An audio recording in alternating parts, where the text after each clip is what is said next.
Hello, ladies and gentlemen, to another GV review episode. This is going to be a big one, Pandora size, Navi size. I am one of your hosts. I am the Skoung, Kirklin Patzer. Hi, Nimar Caster, Dilmas. I'm the Free Willy Taylor Field. Yes, ladies and gentlemen, just the three of us tonight. No Travis. He's very, very upset that he didn't get to see some Pandora action opening night. But he'll be seeing it in the next week or so. So if you're curious what his thoughts are, stay tuned on those feeds or whatnot on his Twitter and all that stuff. But we are here, to talk about Avatar: The Way of Water. We're gonna classic fashion. We're gonna start with a non-spoilers review portion and then lead into spoiler free. We're going to break down this 3-hour plus action packed adventure. But before we get all that, we got some housekeeping. Quick plugs. We got Travis Told You So's. We got so many different feeds these days. No so. How many times? Kirklin, there's no so. At least a few more, Dylan. At least a few more. I've been out of the game for at least a week now. My brain's a little brain it's less frazzled. Work for you to not say so. One less TTY? word. TTY? That sounds right. Yeah, there's Travis no S. told you. TTYS? Where'd you get that from? Anyways, we got those. we got so many feeds. Taylor, help me out. Take the mic from me. Ladies and gentlemen, you can find us with your internet connection in the search bar. GeekVerse.ca is our home base. GeekVerse is our Twitter. GeekVerse is our Facebook. And be sure to check us out on Patreon where we get ad-free, exclusive, early content available there. There you go. Thank you. I had enough time to get my sip in, but Second wind. Second wind. As you know, Taylor, I'll mention all those links are below. Special shout out to our Patreon. It's a great place to support us. You get everything early, ad-free, exclusive. Tons of great stuff on there. We got. Oh, thank you, Taylor. We got our Patreon producers shout out: Aaron Braden, April of Darkness, Joshua Wright. We got an After 9 actually coming up this week, and so I'm super excited for that one. That's always a fun time. What else to shout out? We got our Manscaped. Go there, I'm sorry. Get your 20% off Manscaped for free worldwide shipping. It's another great way to support the show. Use the GV promo code GVPOD. You will get yourself 20% off, and it just helps us out here at GeekVerse. Gentlemen, anything else to say before we just get into this? This is going to be a decent long one. I feel maybe not the full length of the movie, but still, I think it's a good time to just dive right in. Let's do it. Mm-hmm. Let's dive. All right, I'm going to start with Dylan here. Dylan, what did you think of Avatar: The Way of Water? Were you dressed up in blue paint tonight? Did you have your tail? Were you ready to go? No, I did not. No. Avatar: The Way of the Water. This is, without a doubt, one of the worst movies I've seen in, at least this year. Maybe I'm going to say the last 3-4 years. This is a horrible movie as far as I'm concerned. I think as a movie itself, we'll talk about the reasons why it sucks. But as a sequel, I think this is horrible. It's probably one of the worst sequels I've ever seen in terms of following up on what its predecessor has done. We've been memeing a lot last couple weeks here. There was like some DC scoops where like Patty Jenkins, was doing her Wonder Woman thing. And she sent an email to her execs, which was like a Wikipedia link for character arcs or something like that. She should have fucking CC'd James Cameron on that email because this movie is devoid of any interesting character work from anyone from the first movie, and then they just throw a bunch of new ones in here. I feel like there's a issue I have with a lot of movies. It's even games and TV. In particular the last few years as we've been watching a million things, which is that when something is not very well written, they tend to just like include a bunch of characters in the movies that are like kids of another character, or it's a parent, or it's a cousin, whatever it may be. That way they just kind of inflate stakes into it so that if a character is kidnapped or killed, it instantly has a lot more meaning. And I don't really bring this up much, but it's something that has been bothering me the last couple of years, and that's just done so often. I think this is the worst case of that, where they just throw all sorts of new characters in there that don't really have any depth whatsoever, and it also takes away from what these previous characters were, just so that you can have these artificial stakes. But since there's no effective writing or like intrigue to these characters, I don't care about any of them. The only reason that these scenes have any any sort of stakes whatsoever is because they're a familiar, they're a family member, they have some DNA in common with another character in the movie, and I think that's unfortunately pretty lazy. So yeah, I think for me, my favorite part of the movie is the 5 minutes I took to go to the bathroom, because this movie is long as fuck. And maybe the last thing I'll say before we can hopefully get you guys with some positivity in here is that this movie feels very disconnected to me, and that the first half of it, which is an hour and a half, is the length of a whole movie, is just pretty much like a bunch of little 5-minute scenes that felt like they could have been shorts. Like they are completely disconnected from each other. It's just this little moment. And then the second half of the movie is just this one sequence that's fucking super long and doesn't really get interesting at any point. But the problem with both of these is that those shorts, as I'm calling them, in the first half of the movie, none of them have any tension, because they're all these super quick sequences that they never really build it up. And then the second half of the movie is when they're doing the thing where they cut back and forth between different characters. They try and build it up, but at that point, I'm already so checked out. I'm already a movie's length into this thing. That I just couldn't get into it at that point. And I mean, this movie did it for me quick. It was the first 10, 15 minutes where I won't say what it is exactly for the spoilers' sake of it, but it just immediately put me down the wrong road. And I was like, this is a horrible direction to go. And then it never really got any more interesting. And unfortunately, I just feel like the setting of this, the way of the water, the ocean setting, is not really done for any purpose that lends to the greater world or story or these characters. It's just because James Cameron has a hard-on for the ocean. That's like the only reason we went to this new setting. And it sucks because then like all that stuff from the first movie that you take this time to build up, they just kind of throw out the window for no purpose. And then this movie doesn't really have an ending either, so that kind of sucks, especially when you're in the chair for 3 hours long. So maybe I'll keep it at that for now, because I know the Avatar fans have already exited out of this podcast because they don't like to hear all my negativity. So hopefully one or both of you are much more positive than me. Did it feel? Your first up to bat. This movie was Dylan. shit. Yeah. No, I'm kidding. I mean, hence my nickname. I feel like this was like a culmination of a few different films. Non-spoilery, of course. But like, I feel like you have like you say, since my name, and I'm like, where's he going with this? Like, I have no idea what your name is like referring. Have you never seen forget Free what your Willy? nickname was already? Have you either of you seen Free Willy? I know the purpose, but like, I don't know. James Cameron movie? No. Is it a James Cameron movie, or are you trolling me? It's not Okay. James Cameron, no. But I feel in terms of this movie, it's tricky. Would I say I'd put the first one above it? Yes, I would. One of your favorite movies of all time. Yes, so we're absolutely. Still in great territory. Actually. To me, like, I don't feel like there was ever a point in time watching this movie that I thought like I need to like look at the clock or like, God, this is so long or anything like that, which is definitely good. There were some moments like probably my only real con was in certain action sequences. I actually feel like they set it to like 2 times speed, because I was like, this seems like there's something isn't like right here with the acceleration of certain action sequences. A lot of weird looking boats in this movie. What's that? A lot of weird looking boats in this movie. Oh, I love think boats. Lending to what you were. Whose boat was it? Is my question. But yeah, I think that everything that they were trying to do, like there were some things that were loose ends. There were some other things that I kind of nitpicked and questioned, but it wasn't enough to take away my overall enjoyment and experience for this. I'm a very big sucker for callbacks for things, and being a long period of time.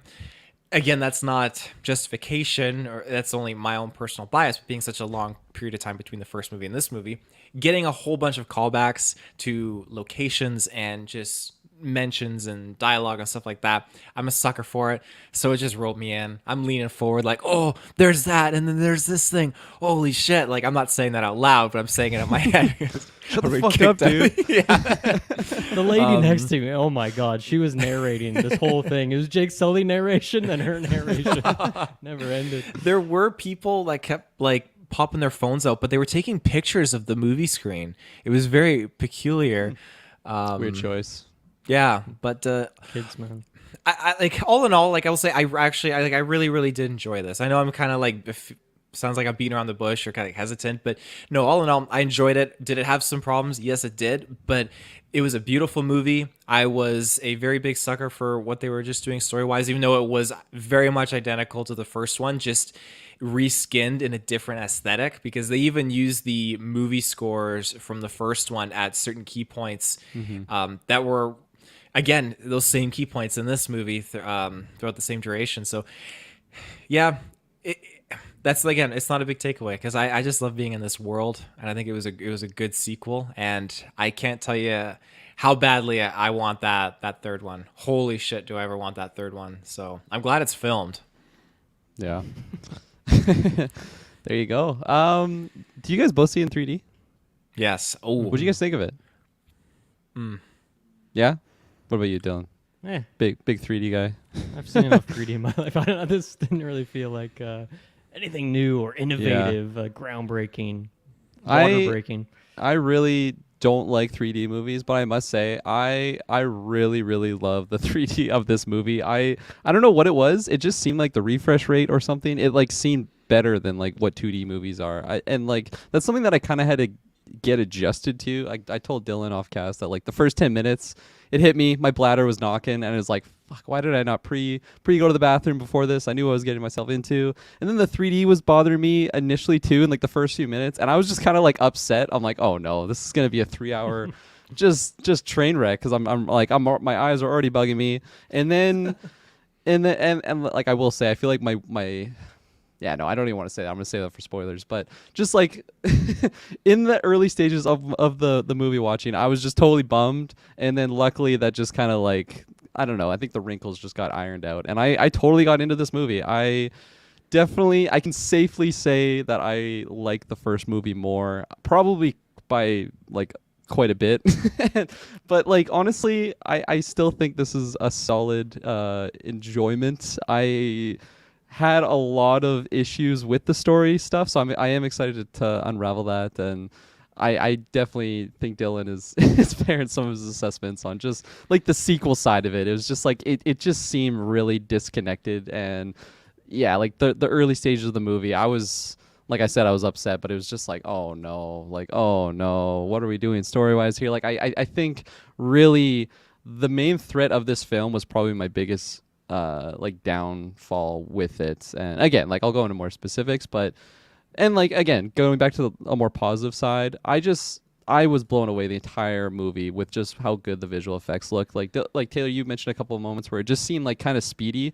I had no issues at any point in this movie. I thought everything looked so damn good. And again, I feel like that's something that I just got really into, like the 3D. Like everything just looked very crisp, and all of the just the VFX, I was completely blown away. And although I have issues with the story, fortunately for me, just like the pure beauty and like adventure of what this movie had, I was totally in on it. I think my favorite part was probably somewhere in the middle. I'll go into more specifics, when we get to the spoiler section. But yeah, I was pretty upset with our main threat, but overall, just such a visually beautiful movie, and one that I would honestly recommend to people like seeing this in like a 3D theatrical experience, because I enjoyed it so much. My group of friends, I say my friends, I went with my parents and my cousin, but still we all had a good time with it.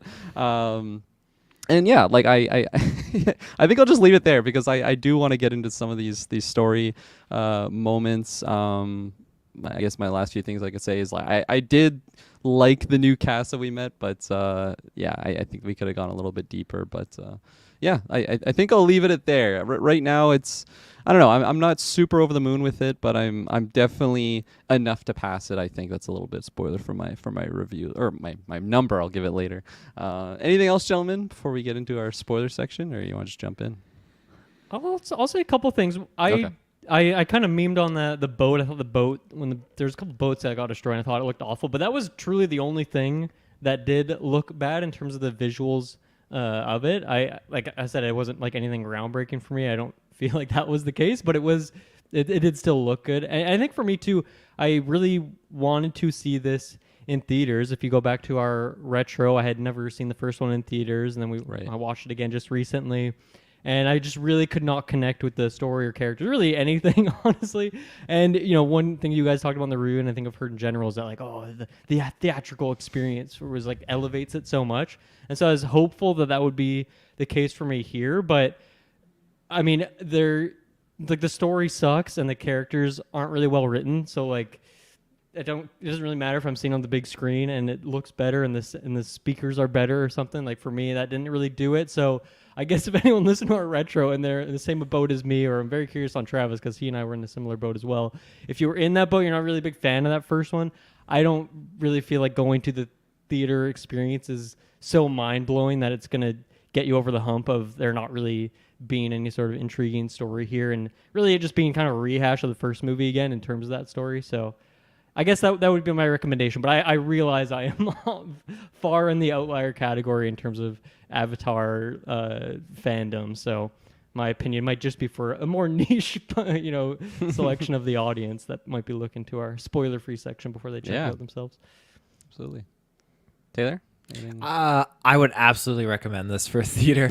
I just think that the when you take the visuals stacked with just like the level of sound and the score, like there's just so much to pop off and really just soak in. I mean, I don't know how big they make TVs nowadays in people's homes. I guess they can get pretty big, but like, are they movie theater big? As big as you want them, Taylor. If you got the money, they will make you a big TV. Yeah, so go see it in theaters, because I mean, like you guys touched upon it already, but that 3D, like I don't know if it was just the fact that I haven't seen a 3D movie in a long time or whatnot. Like it took a minute just to kind of adjust my eyes to it, but once they were showcasing the world and things were moving around, I thought, oh, this is the bee's knees, the Pandora's saying that out loud box again to your buddy next to you. Yeah, some rando dude. Stop talking to me. It's the bee's knees, right? Yeah. Right on. All right, ladies and gentlemen, we're going to go to our first ad break, and then we'll be back to dive in to the spoiler section. So here we go. All right, we are wet and wild and ready to go. Where do you guys want to start? I have one pitch. It's a quick one, if you guys are interested. Pitch. You're gonna pitch be quick. like a sequel? Timing you. What are we talking here? So maybe it'll kind of What if they go back to Pandora? It'll segue into Miles Corwich's character, but I can never say his last name right. But okay, we'll talk more about it. But yes, he's back. I was not expecting the his opening scene, like, you're not in Kansas anymore. I was like, oh yeah, no fucking way. Yes. I'm glad you're starting here. Okay, yes. So this was in that period where my 3D goggles, they weren't fully adjusting to my eyes yet. I really had to pee. I was like, I'm like 4 minutes into this 3-hour venture. This is not going to be great. And then it just like, I feel like this is where the pacing was the most egregious for me, was in this early stage of just like fast forwarding, like, what's that star? And then it just has this like human sequence of them coming to Earth. It's like basically the opening to the first movie. And it's just like, okay, like what's going on here? Like this is so rapid speed of just like, now is our protagonist really like the humans, but in like the blue form, which is like just a spin on what it was in the first movie. And I was just, I really didn't love that stuff, and really it just kept going throughout the movie. I was hinting towards it, my non-spoilers. The human as like the threat, and them just the entire time that the camera was like with our human characters, I really, really did not like that at all. I was so bummed out about it. Fortunately, like I said, like my highlight of it was kind of in the middle when we were just in like the water realm, and like they were just not even on screen for a good amount of time. But man, like, yeah, I was so bummed out, and I love the memes about like Quaritch, we're not in Pandora. Or, yeah, what's even the line? I'm overthinking it. Yeah, we're not in Kansas anymore. We're in Pandora. Like, he's literally just memeing. He's saying the exact same lines from the first movie, and it's like satirical, where they're like making fun of themselves, and it was just so strange that this is like, I know he's not our protagonist, but at that point in the movie, like, it's just kind of following him, and like he's basically in the same position that Jake Sully was in. It was just, I really, really didn't like that story decision at all. I think they could have made this movie without that threat. Like, you could get the humans back, but like maybe, and then like it was so rushed for me, and that I can completely agree with everyone that does not like that story decision, because I definitely don't. Yeah, I was chasing my jujube in this movie. I was looking for that scene, that golden scene where he got to really chew the scenery and all that. And I don't feel like I ever really got that. Like he has that line, which is, fun. We memed on that line a lot on our retro and on the 24-hour stream and all that. But I didn't feel like I ever got a moment with him that was like taking me back to the enjoyment of him being an over-the-top, chewing the scenery kind of villain. And yeah, also the decision of it in general was kind of weird. But yeah, that was like where I checked out, and then there was nothing that really brought me back in, was that like they just retconned the whole first movie, right? Like that was such a strange decision to me, that the whole first movie is them fighting them off, and then in minutes they come back with what appears to be to my memory, I watched the first movie like, a month ago, like the exact same tech, they had like the same machinery in that.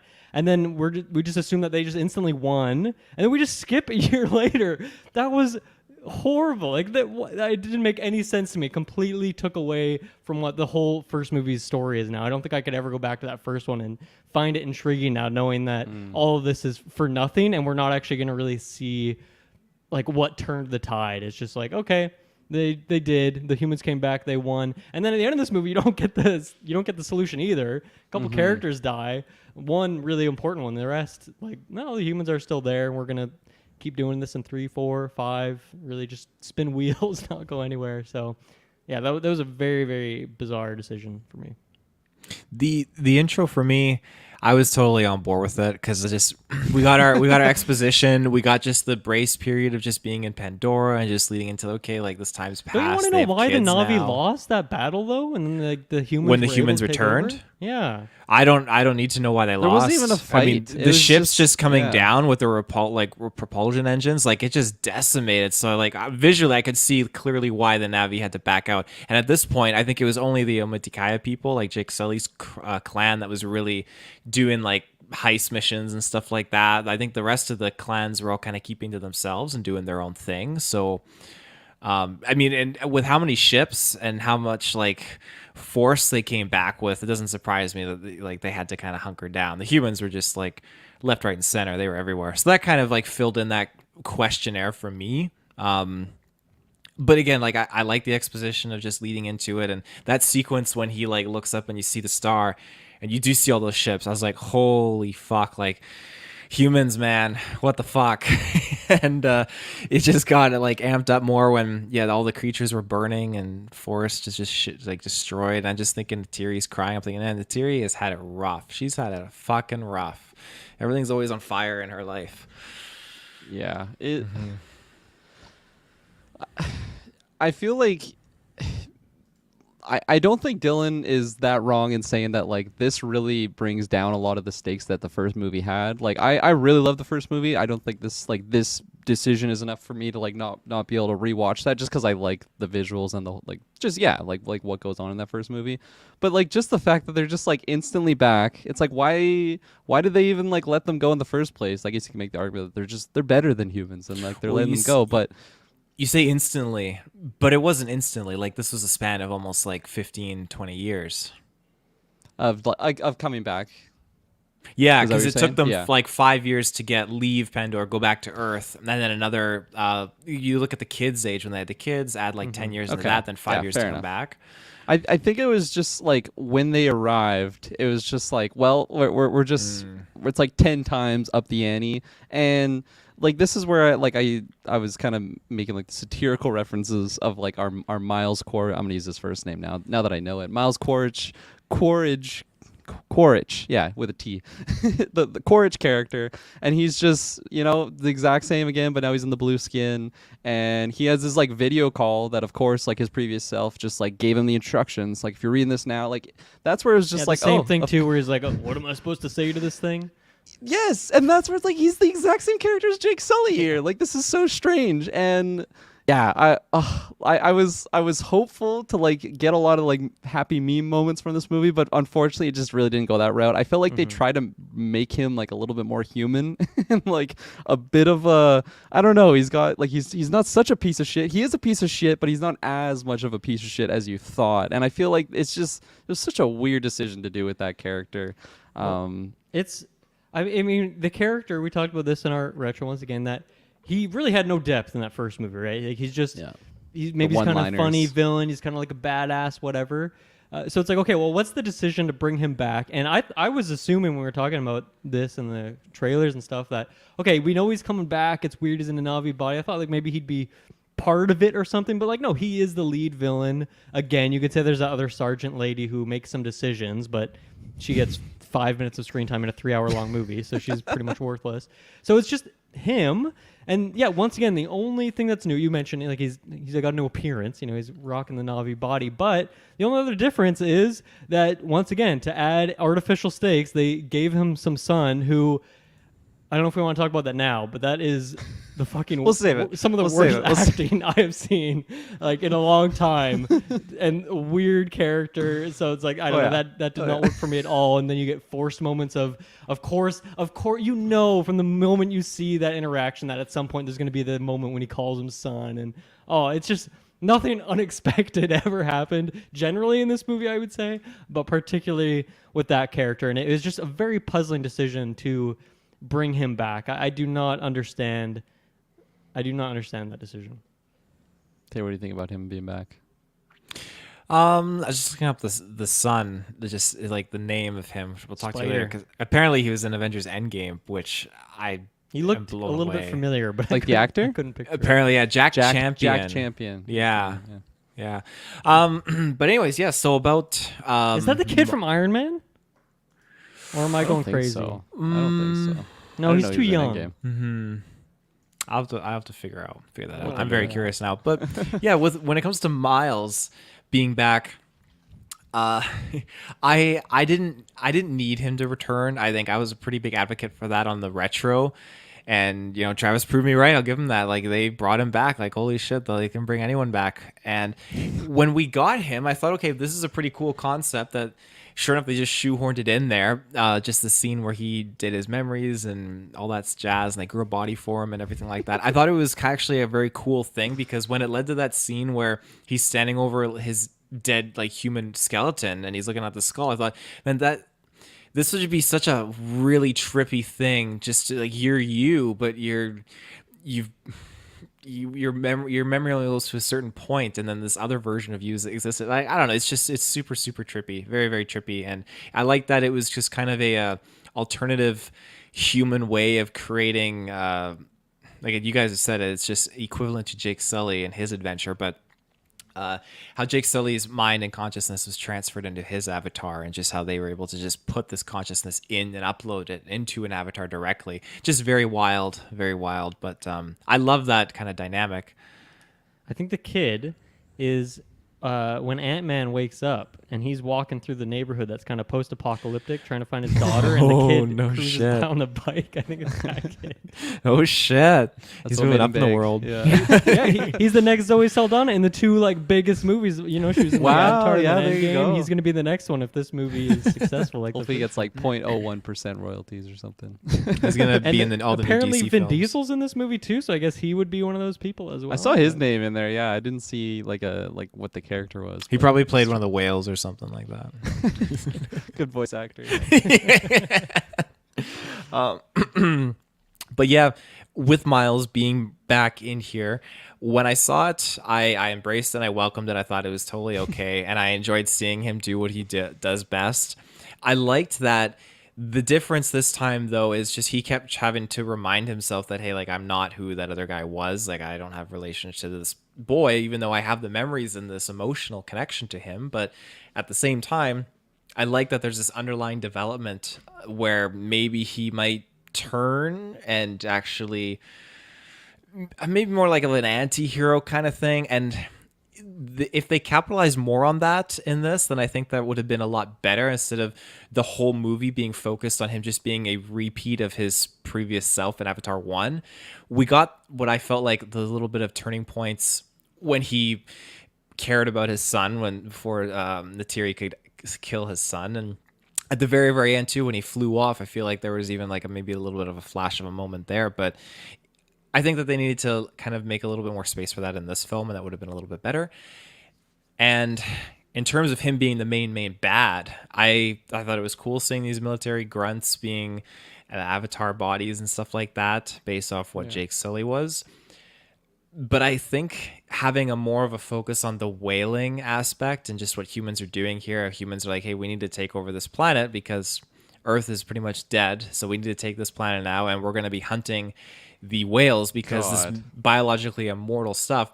Now, as New far as the unobtainium, essentially, is what new they found. unobtainium, yeah, basically. So this planet's Well, just a gold mine. Similar to that, like, is this the only planet they could possibly go to? Because I understand wanting to go there for the the whale juice, but wouldn't it make more sense to go to a planet that you can actually breathe on if you're trying to support a civilization, especially a planet that has already you've tried to go to and fucking lost, and then also the planet to go there and just kill all life that's there and expect that the planet will just be okay if you do that. That seemed like just kind of a throwaway line to me. I don't know if there's really much more depth to that grand plan. I think it's at this point. I guess we can only really take the movie universe, and that this is the only other habitable planet within the 5 parsecs of Earth or whatever you want to call it. So I mean that's all we can really go by. Yeah. So yeah. But it's not habitable. Like they can't live there on their own. They have to why couldn't they just go to some other place instead? Is that what they were like? Is that what the military lady was saying too? Like it's not just about mining anymore. Like the planet's dying, so we're just moving. Yeah, here, we're moving in. essentially. Yeah. Yeah. Yeah, I didn't even really take it that the whalers were related to that plan from that sergeant. They're just lady. making money. No, the whalers were like the equivalent to the mining people. Like they're the mine operation, the obtainium, that was paying for the whole thing, and now let's just jump to this other thing now where this new brain goop is basically the cosmetics industry is just fucking booming now because of this fucking juice. So It's the juice, yeah. I want to quickly go back to what we were talking about with the villain. Another thing too, that because Kirklin, you brought this up a couple times now, that they just kind of made him like a Jake Sully mirror, essentially. The other thing that really rubbed me the wrong way is that the first movie tried to make such a big deal of Jake, I guess, not being able to just take over those dragon creatures. So I don't know the name of anything in here, but how efficiently or how quickly he's able to do it, and the fact that maybe he was the first non-actual indigenous person who's able to do it. I forget exactly what that plot point is, but that was still like a difficult thing for him, and it's not like day 2 in his avatar body he was able to do that, whereas this guy is, which was super strange to me, because part of it too is that everything on Pandora is connected, and Jake Sully has such a love for this planet. I think that's part of the reason why he was able to do that, is because he has a connection with this place. But obviously the sergeant guy doesn't, Miles I guess is his name, doesn't care at all about any of this, and the fact that he was able to control the dragon within 30 seconds seemed like puts a huge slash in that moment from Jake from the first movie, but also just doesn't really make sense. And then we also don't get like a compelling scene where he's using the dragon in a very cool way. Like we see the dragon pop up a couple times, but that seemed like another weird plot point there that once again is just like slashing the tires of the first movie. Yeah. That one definitely bothered me when we were leading up to it, because I just thought okay, I know where we're going now, and then as soon as he popped up there and then he's just got his gun, it's just and yeah, we haven't even talked about the kid yet, but he's just oh, Jake Sully could do it instantly, or like babies could do this instantly. He's like, oh yeah, well, hold my gun, I'm gonna go do this. And it was just, I agree with Dylan, because that was such a big moment in that first movie of Jake Sully being the one this is what proves that he's actual whatever the full term is, he's one with the people now. This is his last trial to actually be a hunter, and then this guy just Ranger Rick goes in there, just Grand Theft Autos this thing. And I was while it was happening, I'm well, maybe it's just because he's such a badass, he's such a Rambo, he's just so mentally strong that maybe he just wins that mental battle over him. But then Dylan brought up the good point that everything in this world should just be connected to Awa, and just the whole living organism. And the reason why Jake Sully was able to do it was because he fully reached into that. So I was trying to I don't know, explain it in my head on just how this guy, he's just a really tough, badass military guy. So he just dominated the mind of this creature. But I don't know. I think I was stretching by doing that. Taylor, what do you think? I enjoyed this scene a lot because the differences that I understood this or took it as with Jake Sully going through this whole initiation, the appreciation, he developed that respect for this initiation to go in and form that bond. Whereas when you have Miles coming in here and just like a human, he just shits all over this ritual and just, fuck it, like I'm just gonna go in and do it. And you, in terms of having that mental kind of capacity, I don't know if that's how it works per se. Again, I'm not an expert on how all this craziness works, but I think all you got to do is just seal the bond and just connect your hair piece to them, and that's it. I don't know if you need to have a lot of mental will over them. I think all you got to do is just connect, and then it's like, okay, whatever I say goes. So when you go back to the first movie, then are you going to feel like that's a interesting scene? It's like, oh, actually, none of this really mattered. This was all just kind of extra fluff. And get to this point, whatever. Who cares? Well, he could have just done it at any point anyway. Oh, he totally could have. Absolutely. I think that's the difference between these scenes is just his appreciation and respect for this ritual and this process. Whereas with Miles here and like other people, like, yeah, you can just go off and go and do it, which you can, but you're a disgrace. Like you're just, you're Grand Theft Autoing it. Like you have no like status or anything like that. You're just using the land and using these things for your own personal gain. Whereas with Jake Sully, it's so much more than that. And so that's the difference here. And I think that's one of the things that I liked in this parallel kind of thing where you have Miles and Jake going through the same kind of journey. Miles is showing more of like the side of what if Jake didn't latch on and Jake was just abusing it and just going through it instead of transitioning. And that's the difference between Miles and Jake on this, where Miles was showing slight turning points. It wasn't enough that, he didn't go full Jake, so Yeah. two sides of a coin. I think my biggest issue with it is like, okay, yeah, it's one thing like Miles going up there and doing it, but then like the next scene, just his whole squad like has them, and it's I don't know. I feel like for me, I would have just been able to digest it a little bit easier if they like incorporated some sort of human tech on like this is how they're actually domesticating these things. Like I don't know, they put some sort of brain emitter thing on there, and then like it just makes it easier to get that connection. I think that would have just been easier for me to digest because, okay, like Miles, he says the line like we're going full Navi here. We're gonna be speaking the language. We're gonna be riding the animal. All these things, but it's like okay, well I had like basically I don't know how long. I think it was 2 hours and 45 minutes, but like a full journey with Jake Sully on. By the end of that movie, I believe that he is really one with the planet, and I just feel like they really tried to speed that with this new Spec Ops force and. Like I don't know, like I like on one side of the coin though, like I do like that whole idea of like from the first movie with Jake Sully was like the first warrior avatar, and now we just have this whole crew of like Spec Ops, and like from the get go, like they are a military force and they all work together. I think it's a really fun concept. It's just I don't know, I think the delivery of it was pretty messy there. So and like that's where like in hindsight for this movie in general, like I really liked it for the most part, but there's just things that kind of bring it down, which will probably, like if I want to rewatch it, it's just like, oh yeah, that was such a great moment, but like fuck, I'm gonna have to get through this like situation. It's just it really sucks for someone like me who really likes this world. It's just like oh, it like that's forever gonna be something that I have to get through to experience this again. And I mean, I haven't even mentioned all my grimes yet, but well, I think it kind of makes that particular creature, which to my perspective is like one of the apex predators or smartest creatures, just seem like kind of a lifeless bot, right? Like you can just stick your thing in it and control it like all willy-nilly in literally less than a minute if you're strong enough, I guess. Whereas like I don't know, they haven't done a brain scan of that creature, so I don't know. But when they're talking about doing the brain scan on the whale creature, how smart they are, how they have mathematics and philosophy and these deep languages and this massive emotional center in their brain. I would think that would be the case for other like strong creatures on this planet, that they aren't just like doofus robots. And so, part of it too is like if they're just taking over those dragon creatures and just going around killing Na'vi, who are people that these creatures have a great affection for, like that seems like, okay, well, I guess this creature isn't so special then. It's just like a rock, essentially, that you can take over and do whatever you want with. So I think that maybe takes a bit away from it for me, too. And what's to stop them from doing this with like any other creature at this point? Maybe the whales are truly the only creature that are that smart on this planet, and the rest of them are all just a bunch of dodo birds, I guess. Bunch of rocks. Mm-hmm.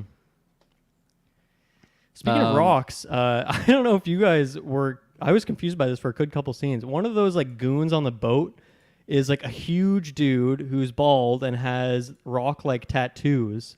I'm talking Dwayne The Rock Johnson here. There was a couple scenes where I was like, is Dwayne The Rock Johnson in here and just some random goon? This is very, very strange choice. He's talking to I his don't know if he agent. ever actually has like a line of dialogue, but did you guys notice that guy too? Or am I think he had a couple crazy? Grunts. A couple, ugh. Nice. Oh yeah. Yeah, like just those So it classic could have been big him. goon. You never know. Yeah.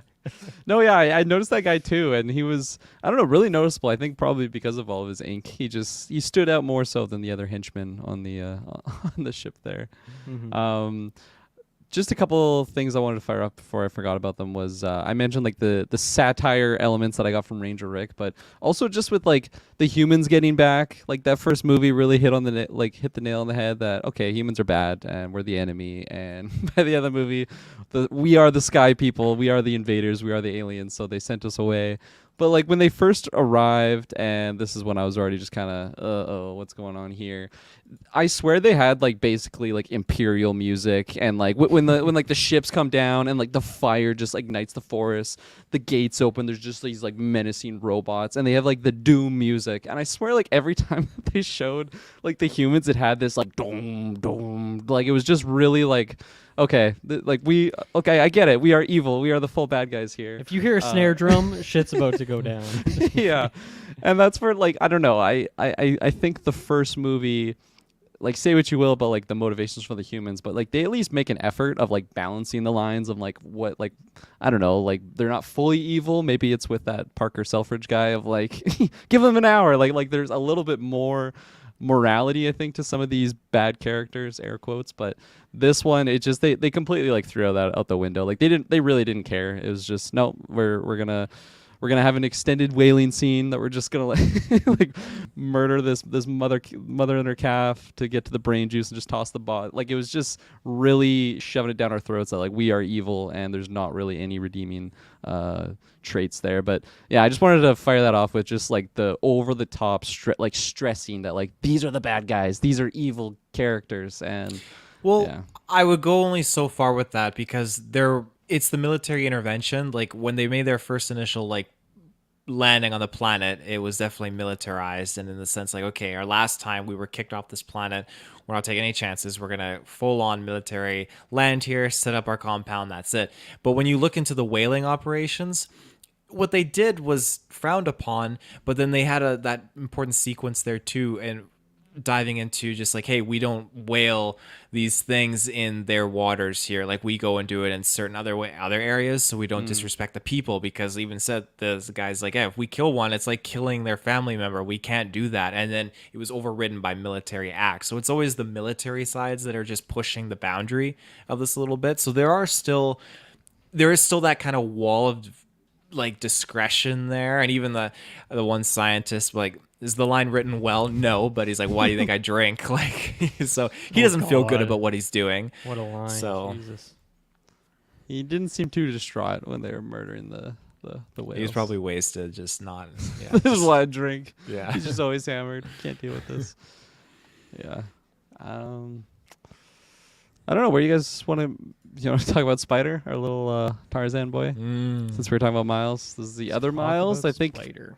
it was insinuated that was his name, at least from Quaritch calling him that. Yeah. So there is. This was another decision where I was just like, man, like they made a decision and I'm not happy with it. I would have been 100% fine if we did not get this like feral human Navi character. I don't know. It's something new, I guess. So they thought it was necessary in one way, shape, or form. I didn't think it was at all. I really didn't like this character's dynamic. Like with like, I guess it's fun. Like this like outsider who's just really friendly like with the kids or whatnot. But I think they were like incorporating him into the story a little bit more than what I wanted, and by a little bit more, like way more. But yeah, I don't know. You guys go off. Taylor, go ahead. What do Taylor, you think loved about him. Spider? I wasn't sure how I was going to feel about him seeing him in the trailer because I didn't know how he was going to be written into the story. I didn't know how any of the humans were going to be written into the story.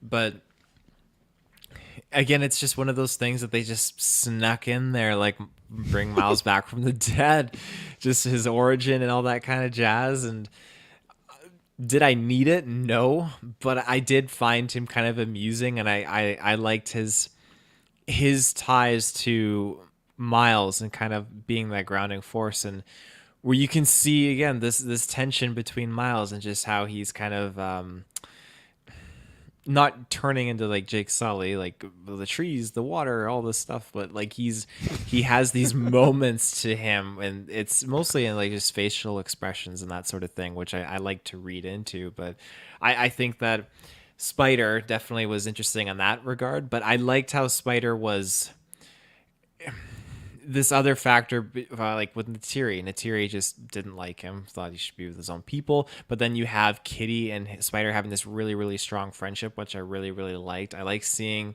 the dynamic and the interaction between him and just the other Navi people. I thought that was really entertaining, and I think that he serves as, or tries to serve as, that gateway. So the lack of humans in general on the other side, like, we get him as kind of that gateway for people to kind of step into his shoes and just kind of experience Pandora through what he's experiencing and what he's seeing for the first time too. He's supposed to be our human on the inside that's just kind of not happy with how things are going and just seeing He's half human at best. Half He's human. pretty feral. Yeah. Yeah. Yeah. Speaks great English though. Well, actually, that was one thing that I appreciated, because when they're talking in their native tongue and then they just kind of transition and they use how, like, the exposition to say like, oh, now it's just like it's like English to me, and then it morphs into English right off the bat. I like that. Of course, with the odd little bits of just like subtitles popping up later on, which is totally fine. But I like that this whole movie they were probably talking in Navi language. Yeah, there's a good explanation to do that. I like that a lot. I think I've like seen that in a video game before too, where it like starts in like the native language, and then for the stupid English player they translated it for me. But yeah, I thought that was a good detail to do there. Dylan, lay it on us, Spider Boy. I really don't have much to say. I just think the acting was atrocious, so it was hard for me to feel connected to the character, and he is in it so fucking much. Oh yeah, my God, he has so much screen time. I think for me, the only really compelling scene, because I didn't really care about his friendship with Kiri, I just, whatever, didn't really do anything for me. The one part I did like was that scene with Natiri, if I said her name right. Yep. I think that was a cool element from her character, that she was truly willing to kill this kid for her kid. Like, I thought that was an interesting character moment. Unfortunately, I think that's the only character moment in the whole movie I can look at for her that's interesting. Like, they gave her nothing. It is too bad. If you were a big fan of that character in the first movie, she does not get to do anything, which is too bad. But I think that was maybe the one scene that I thought was good from her, and it's because of Spider, I guess, in some way he gets to be part of it. Once again, it's not because there was some well-written connection between the characters. It's just because they threw that tag on there that this is that guy's son, so instantly he's going to care for him in some extent. So I think that might be all I have to say on Spider. For all the screen time he has, that's all I got. For all the screen time he has. Well, I'll say a couple more things after this next ad break. All right, yeah, there was a couple of scenes in here when it went on. I think it went on a little bit too long, or maybe just shouldn't have happened at all. And the particular scene for me was when it's I hope I get these names right. So it's not Natiri, Kiri, Spider, and who's Kitty, the younger? I believe it's Kitty. Well, Kitty. It's Kiri. Kiri. It definitely. I thought it was the one I Kitty got in for the front of first me. half an hour, but These Navi tongues. they definitely pronounce it with a bit of a accent on there. Kiri, something like that. And then the younger son. They like go into like the human pod area, and then you have like young Sigourney Weaver go on the pod and be like, "Mom," and there's just this like. I don't know if it was the same for you guys. I found it very cringy dialogue in this like entire sequence. You have like Spider like grabbing Kiri's tail. It's like, and then they're just like kind of like shoving each other, and it was just.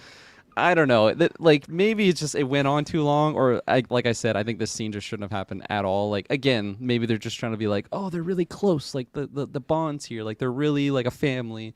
I think I got that in like the quick span of like when they were kids. So like this was such an unnecessary scene for me, and it was just it was weird to watch. Like I feel like most like awkward scenes like that I'm fine with, but like I actually was like cringing in my chair. And there was a couple other moments like that too, where it's just like the dialogue was just I found to be really cringy. It was mostly just in the early stages of the film. Again, that was like my lowest part of it, but yeah, I really didn't like the usage of Spider. It seems so I don't know. Like I said earlier, like I guess I understand to incorporate him to just have this dynamic with Quaritch, and like I guess the tie that doesn't make him just the exact same character that he was in the first film.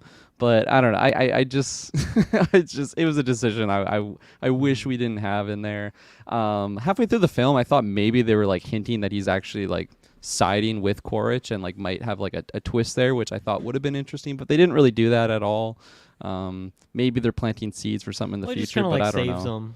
I guess Yeah. that would be the one element. Not that Yeah. obviously it doesn't align with him. He pieces out right away. But. It was mostly just like when he's initially showing like the new Spec Op crew like what they're doing, and then it just seemed like they were bonding a bit, and it's like okay, like this I kind of see what's going on here, but he quickly shifted once he saw Quaritch just burning villages and all that stuff, which is pretty dark. So good on him, I guess. But yeah, unfortunately I really didn't like that character.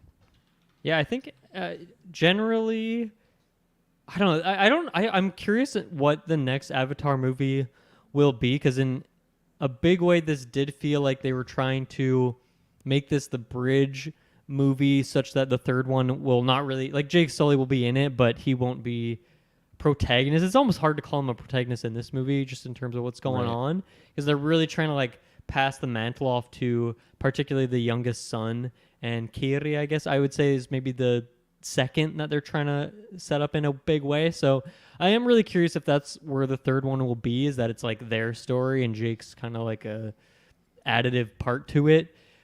That might be a bit strange unless they write him off in some interesting way, because I don't really feel like he does much in this. We'll talk about his motivations in a minute, because oh my god, that's something else. But I think because of that, they spent so much time in this movie, not just because Spider was not really with the rest of the kids for most of it, just in that opening sequence and then kind of the end when they save him and stuff.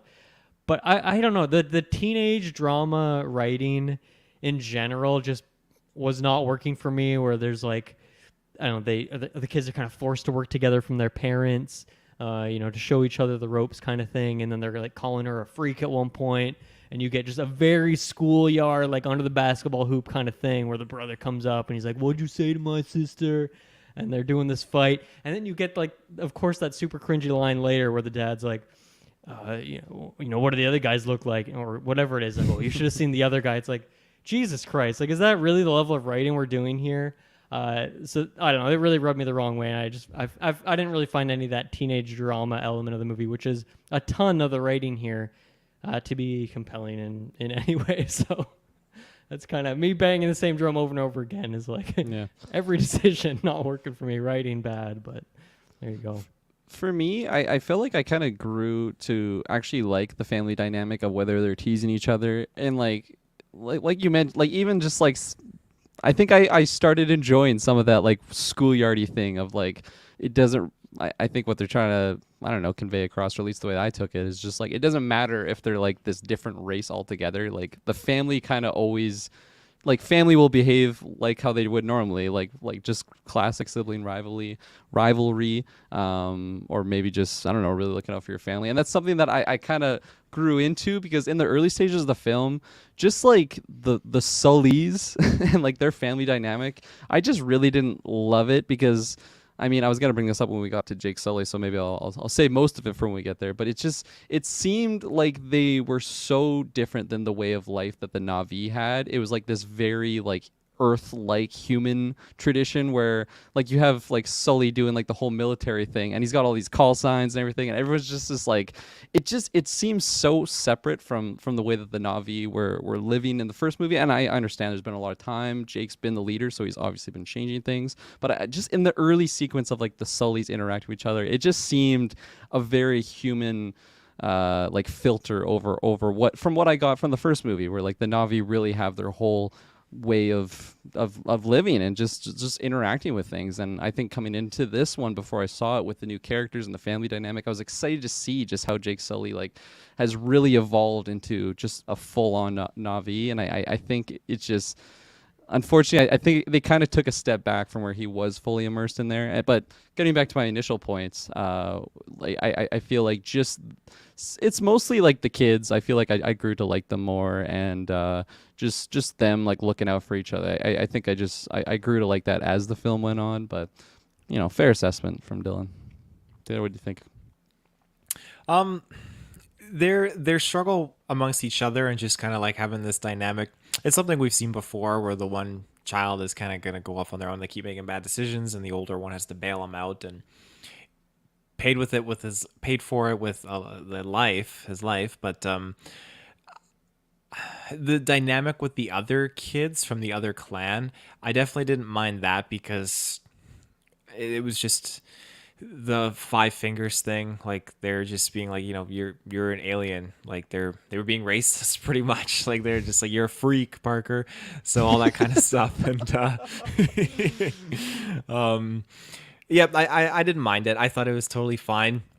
And like you said, Kirkland, just having the family kind of together, where the brother came in and just kind of like put his foot down to try and stop it. And then they were just kind of like all like, they started fighting, and just Kiri started to laugh. I started to laugh too, because it was just like it was funny. And I'm not laughing at the scene because I thought it was like stupid or anything like that, but just laughing because I thought it was humorous. Yeah, they're just the kids like roughhousing and stuff like that, just getting into a brawl, and then the dad saying like, okay, go and apologize, and him going to apologize. I like that sequence of them like not knowing what was going to happen like coming out of this, because I thought, okay, they are really bonding here, but then that kind of transitioning, and then having the real environmental threat immediately impede into this. I really liked how that kind of transitioned too, and it worked for me.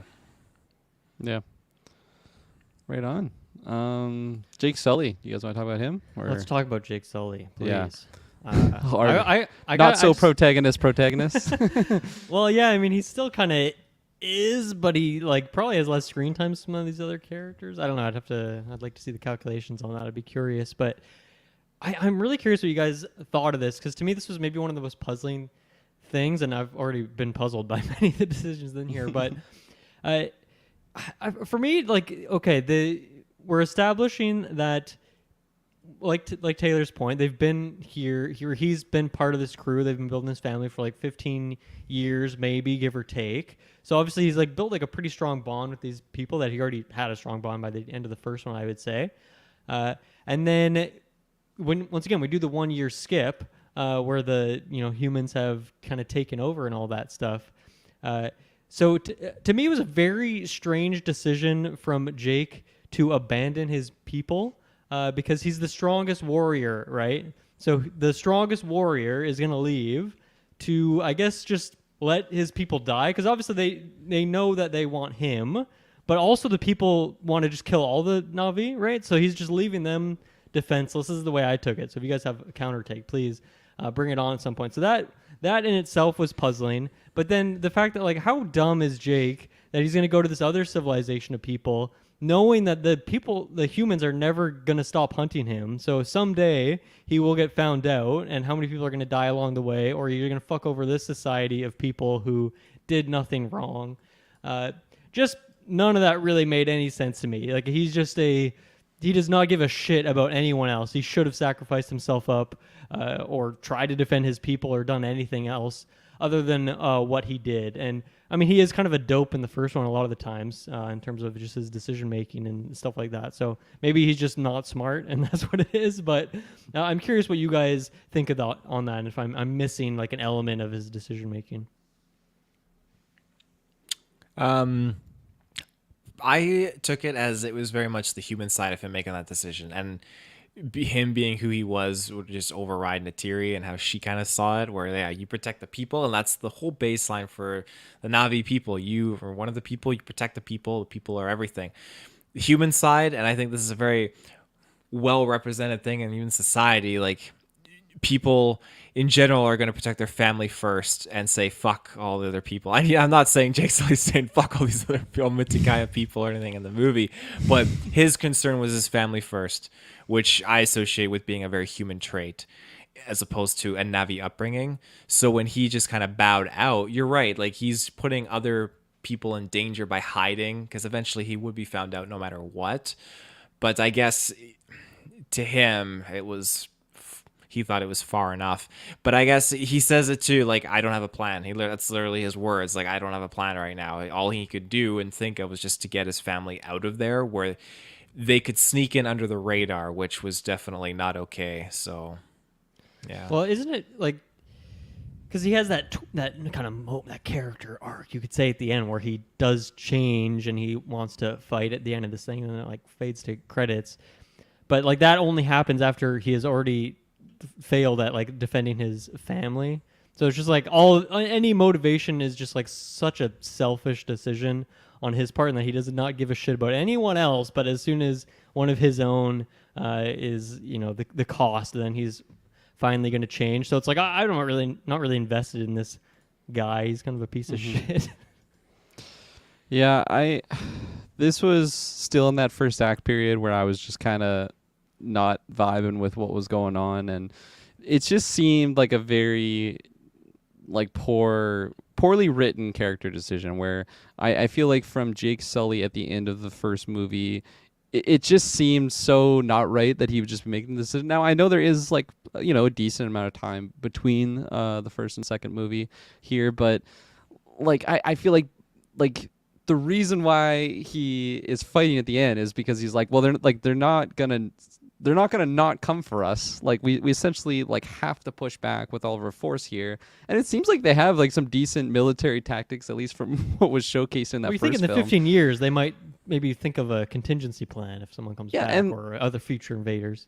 And like they know their environment. Like I feel like they really, I don't know, like could have had a good chance there. So for me, I just took it like a lazy way to get our characters in a new environment into the way of water, and it sucks for that reason, because like this was something I was alluding to earlier, where like I did like a lot of stuff in this movie, but now looking back on it, it's like, oh, I gotta kind of get through the seaweed to get to the oasis.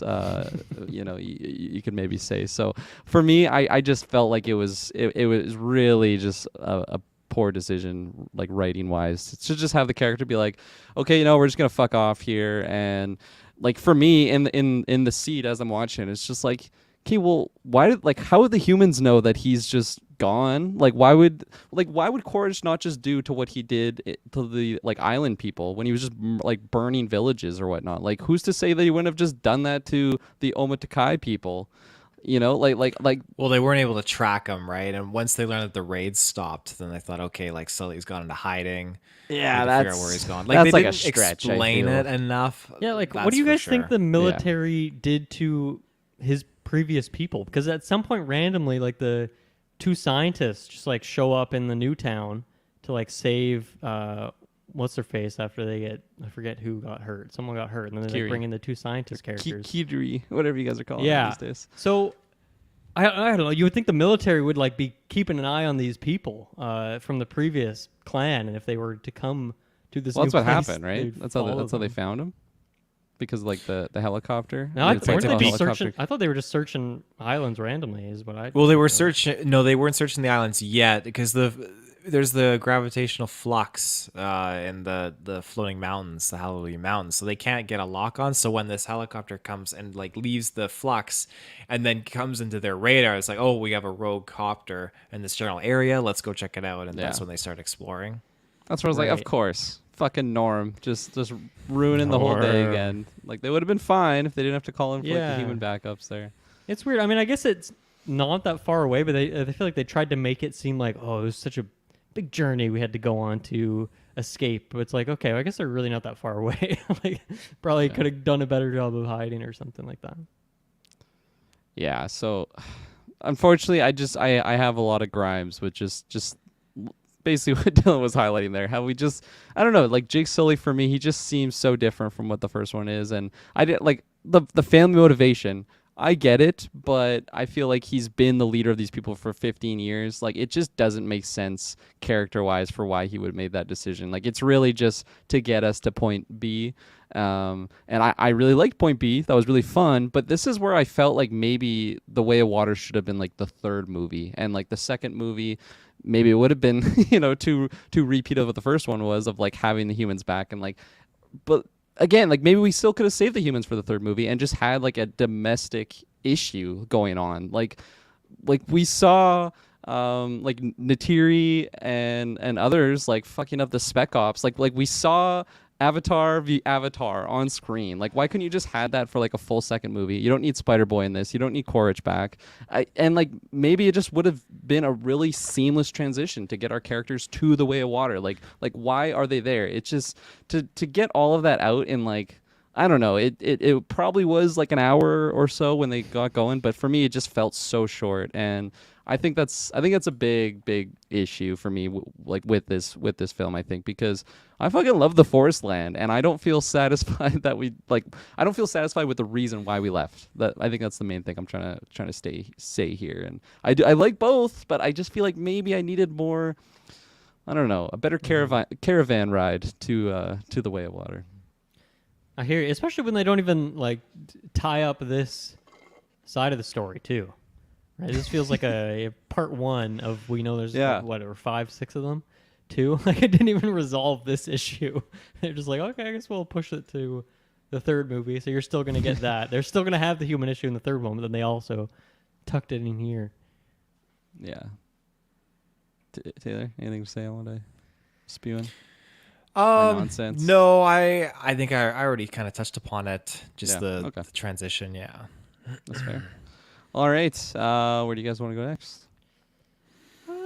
I'll bring up a maybe one more negative thing, and then maybe I'll have a couple positive things to say after that, which is another thing that I feel like they just kind of rehashed and didn't really develop any further, was the element of the first movie where everything's connected in the forest and this tree of life, whatever. I don't remember the names of anything. Sorry, once again.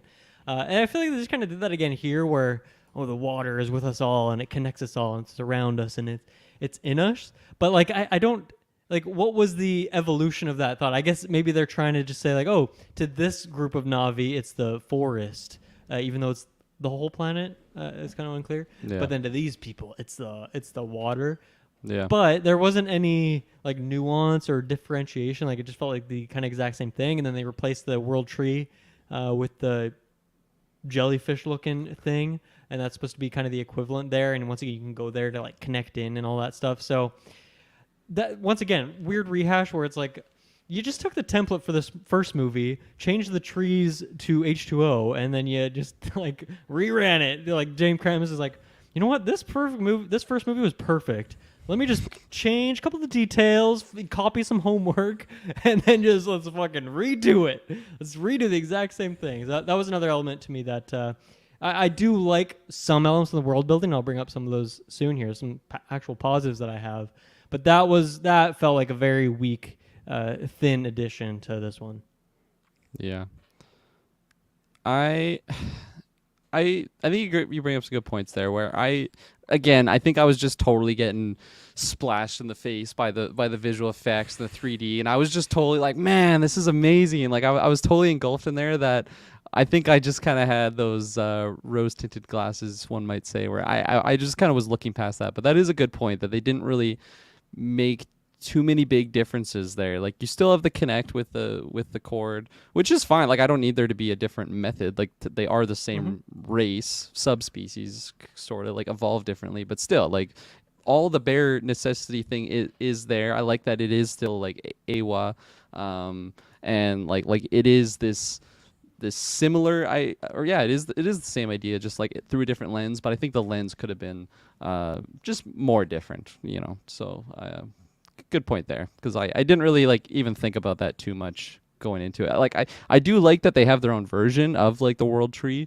I think for that, like I did think that was cool, especially again the visuals, like when they go actually down to it and just the way it looks. It looks so sweet, and I'm curious what other type of world trees are out there. I'm sure we'll find out in the next movie or two, or see what happens there. But yeah, I think it could have been more nuanced as well. Yeah, I think that you said it, Dylan. There's a lot of parallels that were pretty spot on, like down to the legit like score note, musical note that played too. It's just some very reiterated things.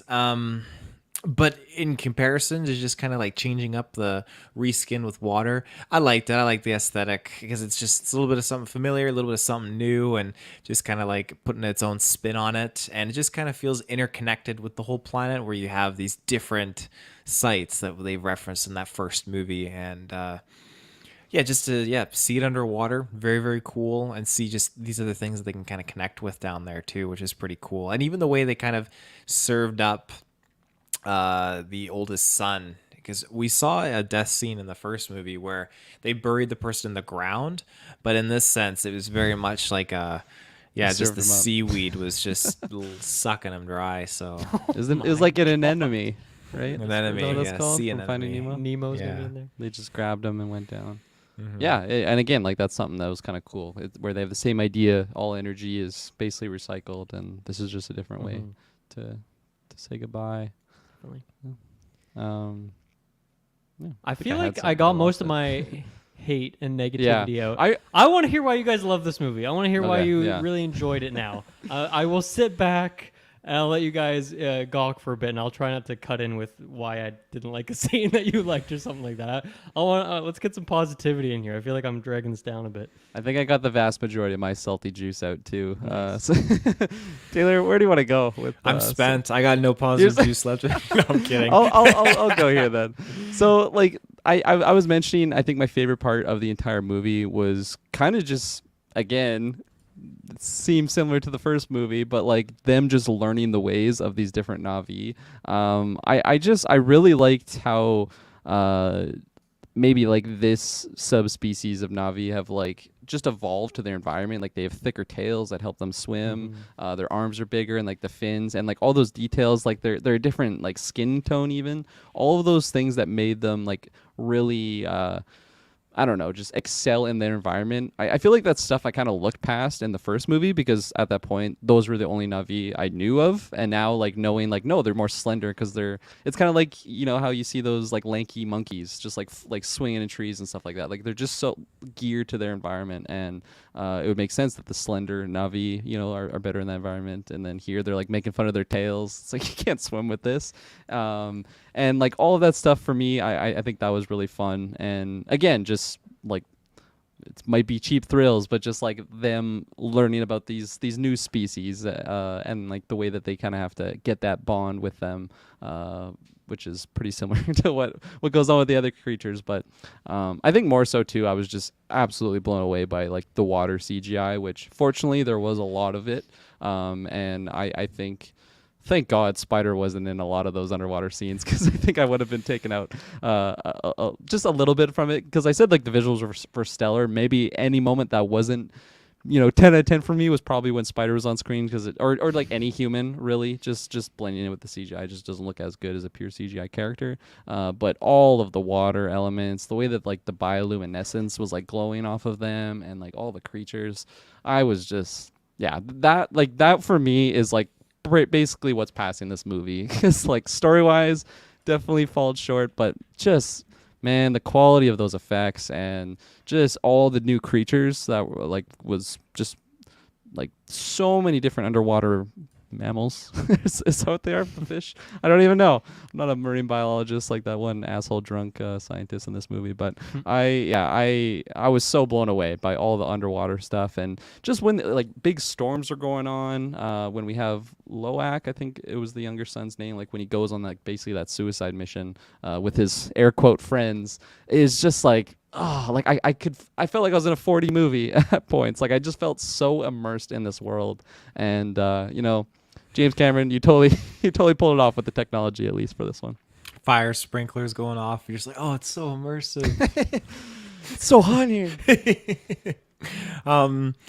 Yeah, the CGI, the effects of everything was just incredible. I could easily take this world narrated by David Attenborough on like a special. Like Felt give like it a to Planet me. Earth doc Oh, or yeah. something, right? Yeah. Totally did. There was so much going on, and like again, back to my name, Free Willy. Well, we got that younger son who is just having the whole sequence with this whale creature. I was just like over the moon for it.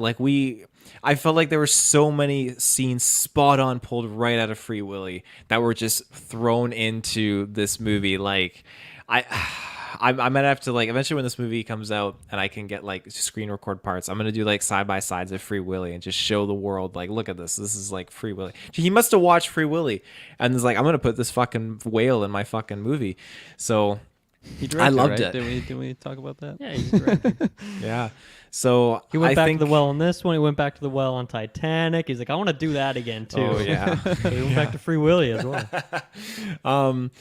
But yeah, there's just it blows my mind that there's all this like crazy like CGI creatures they're able to dish out and just the world. And yeah, when it turns nighttime, eclipse was a big thing in this movie, and I really liked every time it emphasized, okay, we're going dark. You know, Bravo 6 going dark. Like it was just it was so nice. I really really enjoyed the luminescence and the ambiance that was kind of popping off. So yeah.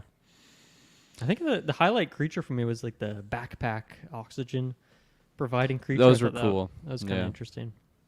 Yeah, there was one moment too. I think it's when like the kids first jump in the water, like first having their experience, and it's like a school of fish going around the youngest child. I forget her name, but they just look like, instead of like, you know, when you have those huge school of fish, there's just like hundreds upon hundreds of them, but they look like tiny little sea turtles. They have like extra fins, and again, that's something that like I'm excited to rewatch it just for like that aspect of seeing the different creatures that I might have missed, because you know, just the attention to detail on a lot of that stuff. And speaking of attention to detail, like I mentioned like the new did you catch like the name of like these water Navi? They must have their own name, but Yeah, their clan name. It started with an M. The Metrolican or something like that. sounds right. The new Navi for me, I'll call it.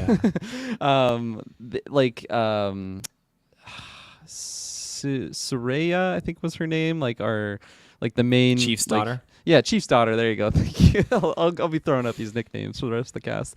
Chief's daughter. Just like the extra detail on like she had like double eyelids to basically like allow it, basically like goggles, so she can like see like in the water. All those little details are, like I already mentioned, a lot of the details on the specific creatures, but still like a lot of that stuff. I'm eating up all that stuff, and I have such a soft spot for those little details, especially ones that might go like unnoticed, but that they threw them in there.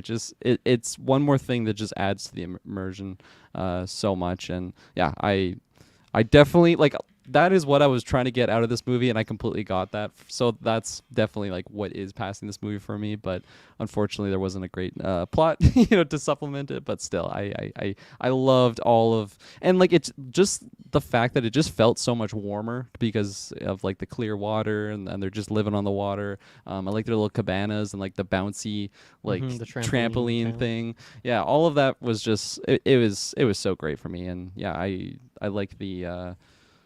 I guess the whales, the placeholder name. I didn't catch what they were, but how they were like actually connected more so than just regular animals living on the planet. Would you swim into one's mouth if it wanted you to go in there? I am so terrified of the ocean, so definitely not. If I was in an avatar body, maybe, you know, it's like it's kind of like my extra life, I guess you could call it. But yeah. I can tell you one thing, like Ruben, his worst fear is whales. He can't stand them. Like I don't think he's ever gonna watch this movie. Like whales and feet, two things that freak him out. And feet? And feet. Oh yeah. Does he wear socks all the time? Just to make his I lady think wear his socks feet are all the time? okay. I've pulled some shindigs on him with my feet, and he doesn't like it. So. You pulled a shindig on him. Oh yeah. You Oh know yeah. what that word means? I don't think that's what that Yeah. Non-sexual. Well, dry thankfully your- for him, whales don't have feet, so he can't really get hit with the Yeah, double that's true. on his fear there. That's There you true. On that note of whales, the one the main whale that kind of had that half a fin, it's extremely fin. spot on. But I appreciated the scene when the chain like whipped up and then was like going and cutting the top of the boat off and pinned the Oh, yeah. main captain's arm. And this Wow, whale I was got his surprised revenge, at like that. a fin for a fin or an arm for an arm kind of a thing. Oh my So gosh, is that okay? I didn't even think about that. That's how so I took funny. it. A lot of like eye for an eye, sun for a sun. Fin There's a for lot- fin in this a movie. lot of getting trade-offs. even. Yeah. Oh yeah.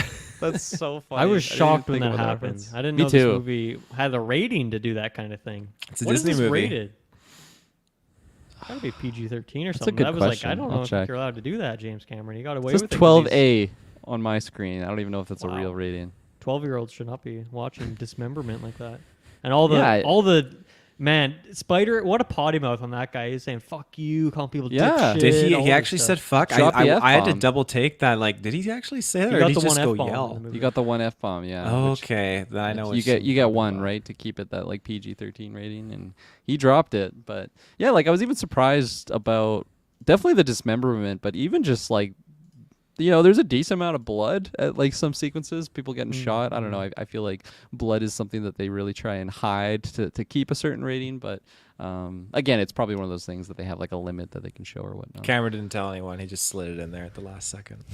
Well, it's probably It was like, different copy. what if it's like percentage based? So he's like, okay, I'll make it 3.5 hours long because then I can put blood in there for like 20 minutes. Oh, Since the movie jeez, is so there you long, go. percentage That's wise, I'm clever. like, I can get away with it.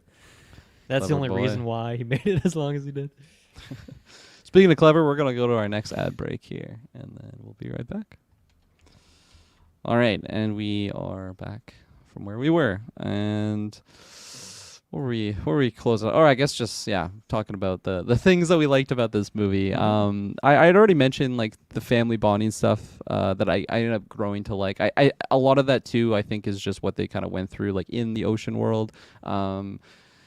Kitty, whatever we're calling her, new Sigourney Weaver. This was a character that I don't know, like I feel like I'm like 50-50 on, because I don't know if I like this character or not, or like maybe I do like the character, but I don't know why I like the character more so than just like, I don't know, she's like this chosen one that we barely scratched the surface on, and we just didn't really get full explanations on like what is even going on with her. Like I get it, she's, I don't know, special, like through Awa has access to some sort of water bending, fish bending powers or something like that, but they really just didn't dive into a lot of that, which I was kind of shocked about by the end of it, because she has this like seizure with like the world tree, or the tree of souls, whatever it was, and they just call it like basically epilepsy. And is that just the real deal? Like I thought it was something that like modern science was trying to explain it, but they just didn't have the answers for it. And then I was going to get that explanation, but we never got there, because she just never had another seizure or any issue ever again. It was just a really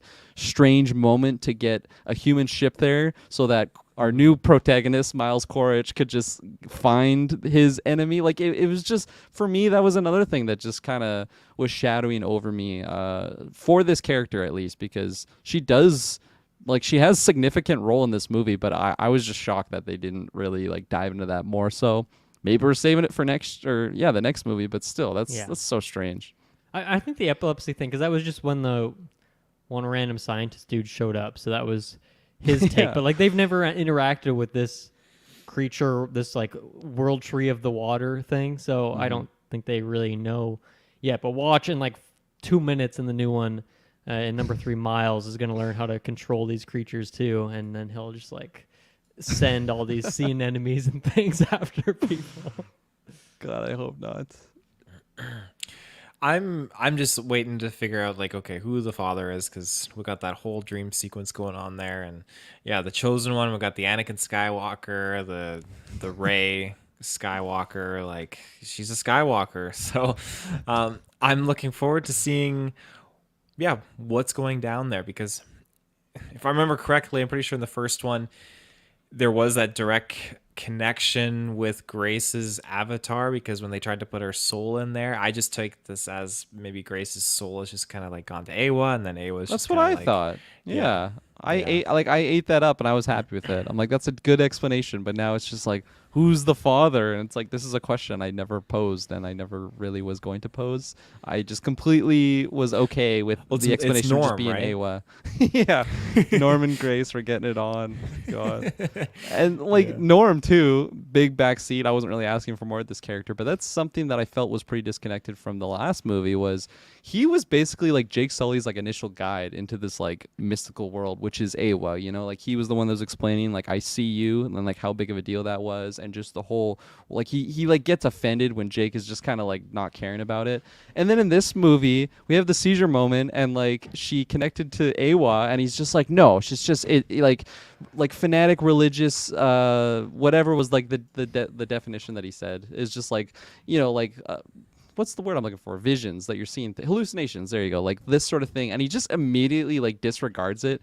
It was just like so like, okay, this guy doesn't believe in Awa anymore, even though he's like just a permanent avatar, I guess. Now like we're just throwing that one out the window. That's a Well, good we saw him point. in human form too, so I think he He still swaps back and Yeah, forth. But. I think that I think that when it comes to him, this is new, and that's why everyone refers to her as like a freak or something's wrong with her, because she knows that there's no one that's like her before. We even see the Sahik of the water tribe was just focused on her too, because she was just like in the water doing things that I think no one has ever seen her do before. She's got this connection to the world around her, and so when she's having a I guess like an epileptic seizure by connecting to this tree of souls underwater, for Norm, he's probably thinking like, okay, this has never happened before, it shouldn't happen, and it's just okay, she is seeing the things. He is rationalizing it scientifically, and I think that's kind of like the thing that Grace kind of showcased too, because Grace had this approach where like, hey, it's a network and we're trying to scientifically find an explanation for all of these things. So I think maybe that's kind of like the approach. And I don't think he's ever connected to Awa, so I mean he's gonna have a limited kind of belief on this. Just He's going stir crazy. He's been on there for 15 years. He's like just missing more humans. He's going a little bit crazy. Yeah, I think again, like I don't want to keep reiterating, but like just that disconnect from like the belief of it, I think that was just something that bothered me more than I was kind of expecting, because yeah, like Jake Sully was super into the whole like belief system and everything. It seemed like he like he's connected to like the Tree of Souls and like connected to Awa multiple times, but it's just I don't know. It just seemed like we really threw a lot of that belief out the window going into this movie, and for me, it didn't really sit right. Because I really liked that stuff. Like if you listen to the retro, like that was such a highlight moment for me. Was just the whole explanation of this connectivity, this like one organism that is the world of Pandora, and it's like we took a step back in that 15-year mark, and then we're kind of like like picking up those pieces again, and then by the end of the movie, which was like the exact same shot of the end of the first movie when his eyes open up like, I'm ready, I am a Na'vi now, and it's just okay, yeah, there it is. Yeah, I mean that's kind of what we were talking about with the Miles taking over the dragon thing too. It's like if that's not really a connection thing, anyone can kind of just do that.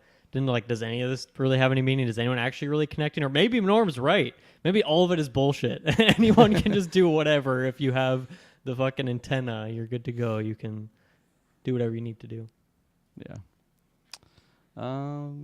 Alrighty.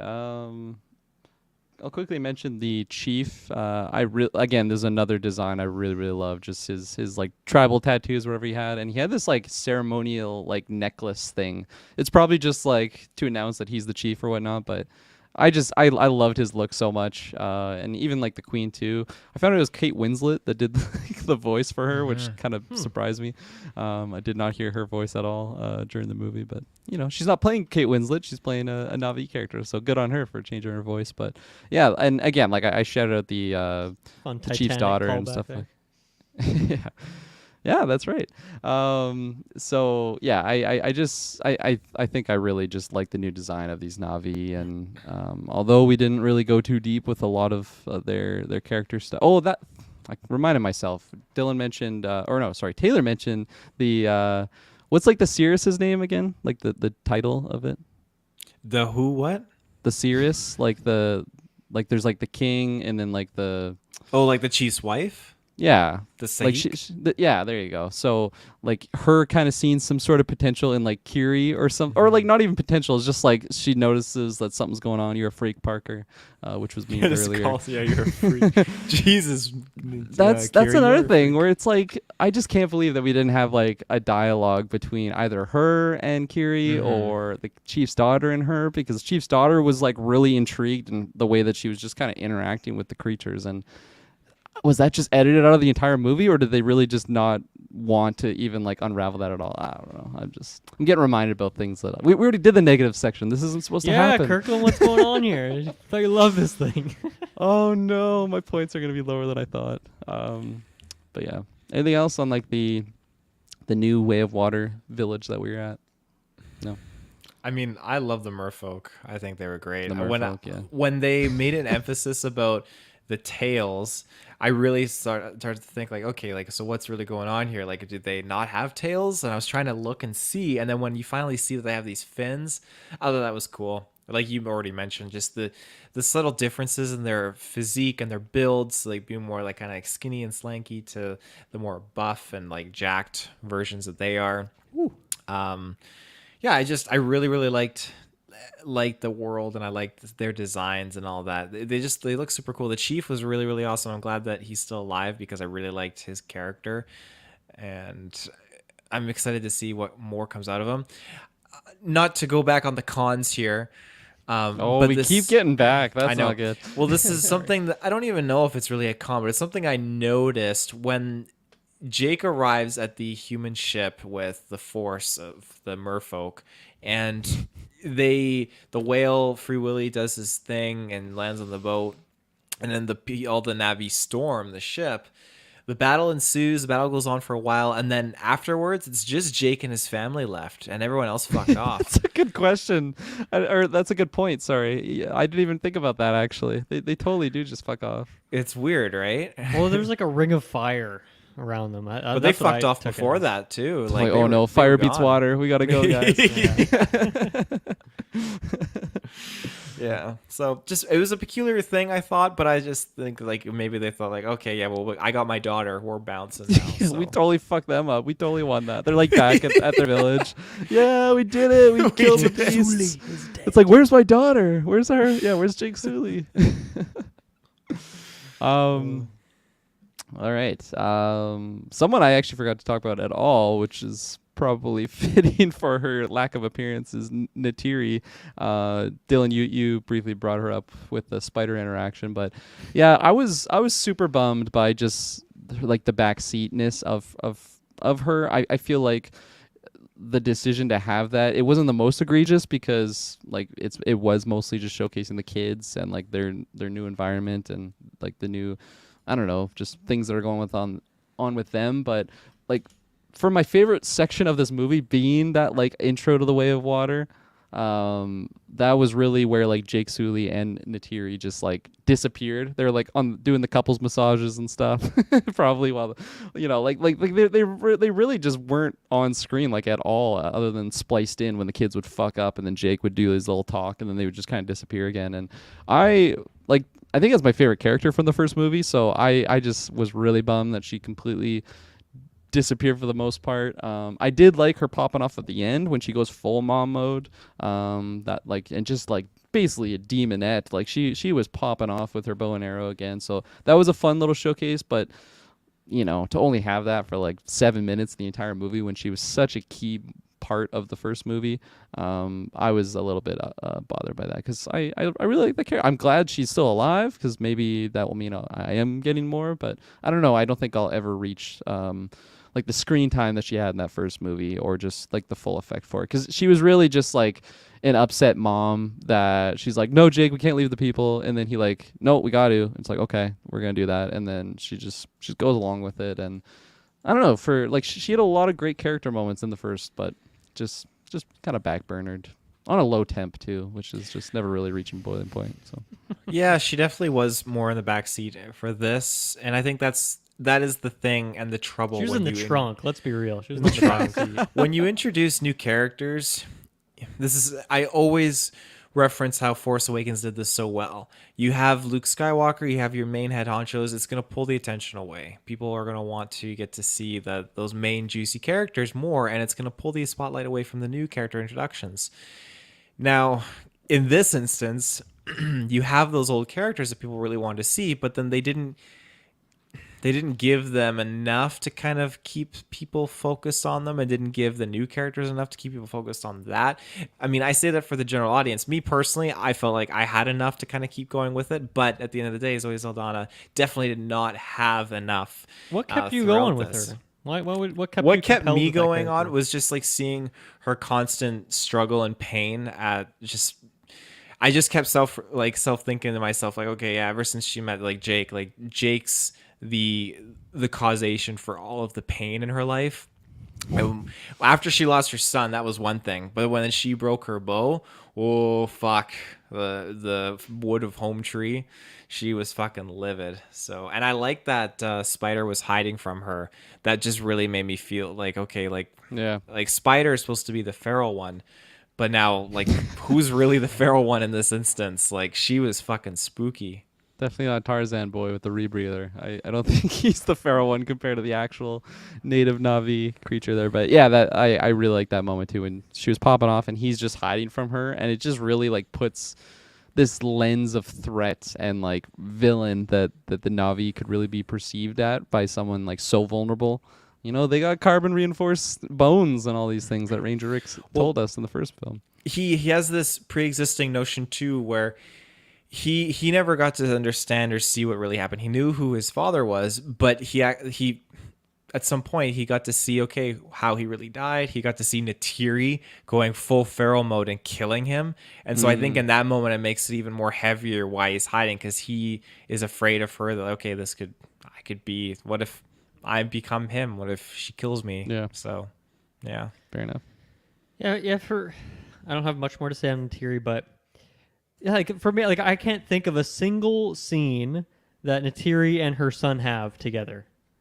Right? There isn't any. The only reason that scene has any punch is because, once again, slap that label on her. That was her son, so obviously she's gonna have some emotional reaction. But like, they didn't put any effort in. There's no effort into that relationship beyond just like the label that's on it. So I feel heartless, but I did not care when he died. I did not care in that death scene because, yeah, I was not given any reason to. Yeah, so maybe I'm heartless, but there you go. And I mean, sorry to say one more thing. I just looked up the runtime, 3 hours and 12 minutes. There's a lot of time to give her something. Instead, they just shove all like some emotional beats in like the last 15 minutes of the movie. But there was so much time to do anything with her, and instead they just made her sad mom, which is too bad. That there's a lot more they could have done with her. She has no story of her own in this movie. For what she was in the first movie, it's really sad that this is where she is in the second movie. But I don't know. I'll have an open heart. Hopefully it switches around for the next one. But I mean, like, to your point there, it's the same thing I was kind of bringing up with like Kiri not having any dialogue really. Again, like, you could use Neytiri there. Like, why did they not really have too many moments together other than just when she was sad or like scared that maybe one of them are going to die or whatnot? But yeah, there's just for how much runtime we had on screen there, like they really didn't put a lot of like character like interaction for what they could have done, for how many characters were in this film, how many like potential really heart I don't know, like bonding moments that you could have had like with these family members, with these siblings, with these just new friends. It just, yeah, like, and like to thinking about some of the dialogue that we got with like Ranger Rick and this lady on her like fucking exo suit thing, like sipping her coffee with the suit, is just like, really, is this where we're spending time here? And God, for how much I enjoyed like the visuals of this, it's like it sucks that now I'm just clouded by like, I'm gonna have to get through that muck to get through the fun stuff. But yeah, alas, here we are with the older brother, the one that perished, Nitiyam, I think was his name. The older brother I'm gonna stick with, so I don't embarrass myself further. But I had a kind of an inkling early on that he was going to be the one to die, just because we really don't have anything going on with him. Like initially, I thought the love interest, like Chief's daughter and him, were like the couple. So I was like, okay, maybe he's not going to die here. Like this is something that makes him relevant. But no, it is the more interesting younger sibling that's getting it on with the Chief's daughter, and this guy is just like the cool older brother who's just like fitting into like the future chief role really well, and that was really all he was. So I don't think you're too heartless, Dylan, in saying that you didn't really get affected too much. Honestly, I did get emotional like at the end when they connect to the world tree and there is that moment of like the flashback. That scene got me pretty good, but yeah, I think that's just my own emotional self getting that action out more so than like calling back to a really sweet sequence, because like we did get that moment early on in the film, but just these like grieving parents and probably just picturing myself in that situation is really what did it there. I thought it was funny. I don't know if this was intentional. Probably not, because I think James Cameron openly hates Marvel and stuff. But she had like that exact line that was like, "A son for a son," which is exactly how Gamora would have stole a soul for a soul. I thought it was very funny that it was just that exact same dialogue from a movie that I'm pretty sure in some interviews he said is like terrible and he hates it. Probably because it took over whatever Avatar won for the biggest movie of all time. Now he likes it. Yeah. Now he's like, damn, that was some great writing. I'm just going to swipe that, drop in my project, good to go. Zoe, get over here. We got a movie to make. Yeah. Absolutely. I'm looking at my character list here. I feel like I don't really have too much else to say on anyone else, which is kind of sad. The youngest child, she was pretty cute. The people in my theater were really loving all like the screen time that she was having, the little one-liners, or they really loved like any moments like the kids would like hiss at their parents or something like that. Reaction really got a good rouse out of my theater. And overall, like I was gonna ask you guys like how full your theater was. Mine was, I don't know, at least the middle section was filled in. I don't know about the outsides, but mine was pretty much full. I think the first row or two, which are super close and in weird spots, I don't know if those were taken, but otherwise it was full. It seemed like quite a diverse range of people that were there too. Like I said, this kind of like older lady that was next to me that was narrating, like Jake Sully was there. But yeah, I don't know. It seemed like a whole mix of people were into this thing. The first two rows were definitely empty-ish, but the rest of the theater is pretty full. Yeah. I know. In retrospect, I'm mad and kicking myself because I wanted to get the tickets at the Cineplex, the reclining seats. I didn't think it was playing there. I just assumed to look at Landmark. I thought, oh, it's playing at Landmark. It's either or. It's never both. Yeah. But when I looked, I saw, oh shit, well, it's sold out there. So that was a full. James Cameron, he gets that movie everywhere. Yeah, I said, like I feel like most of my theater was actually like pretty into it. I sat to an older lady as well to my left, and she went through a range of emotions throughout this movie. I feel like in the beginning she was just like, ugh, like what is this? I feel like she was kind of annoyed by the glasses, like when they're in space. Same line from mine. I can't fucking see anything with these glasses. It's so funny that they had the same thing. She was not vibing too much with that, but man, I don't know what point it was, but like she got totally engaged with the film. Like she was on the edge of her seat when the kids were in peril. Like she was totally like covering her mouth and really getting into it. The jump scare, like I thought she was gonna land in my lap. She like flew out of her seat. Whoa. She I think she really enjoyed the movie though, but it's just funny how in the beginning she was just like, oh, like what is this? And in the previews, of course, it's like every trailer is a Marvel trailer, and like her husband was like, is Marvel the only one making movies these days? Like it was just so funny. Like before the movie was even started, I'm like, oh, this is my crew here. Like this is gonna be a fun one. But yeah, it was two Marvel trailers and Mario. I'm like, oh, I'm eating this up. This is I don't want these trailers because the movies are so long, but it was nice to see these trailers. I had the Mario, D&D, and then the two Marvel. Yeah, D&D as well. Yeah. Let's see. I should already said don't really have anything else character-wise to shout out. Really just piece of shit like Captain. It's just funny how they have like these characters that are just like the worst of the scum, you know. He's like, time to make money, boys. And he's just wearing like the ratty like crewman. I got a quota to fill. He's like, he's like the captain of the ship, but he's also like the main fucking gunner. Like on like it's just strange the way this character was bouncing around. But yeah, there is a lot of bad writing in this. One line that just really stuck with me in a bad way was when Kiri is getting like kidnapped by I think it's like when she's in the water, and then one of Quaritch's like goons, picks her up with his super bonded flying creature, drops him on the ship, and then he like grabs her and he's like, "Come on, sweet cake," or something. Like he says some like weird term for her. He's like, "I'm not your sweet cake," or I think it's buttercup. "I'm not your buttercup perv," and it was really weird to hear that like on screen. I don't know. It just really was weird to hear. And there was a couple other lines that, of course, I didn't write them down while I was watching the movie, but they really stuck with me. Where it's just like, man, like I didn't really notice the bad writing in Avatar 1 till like my last watch, and then now in this one, it's like, oof, it did not improve. If anything, it went down, because just a lot of the one-liners are just so corny. Like I mentioned, some of the cheesy scenes that we had on screen, but there were like sprinkled throughout. I think there was a lot of C tier writing. It was still very dude bro-y, like the first one was.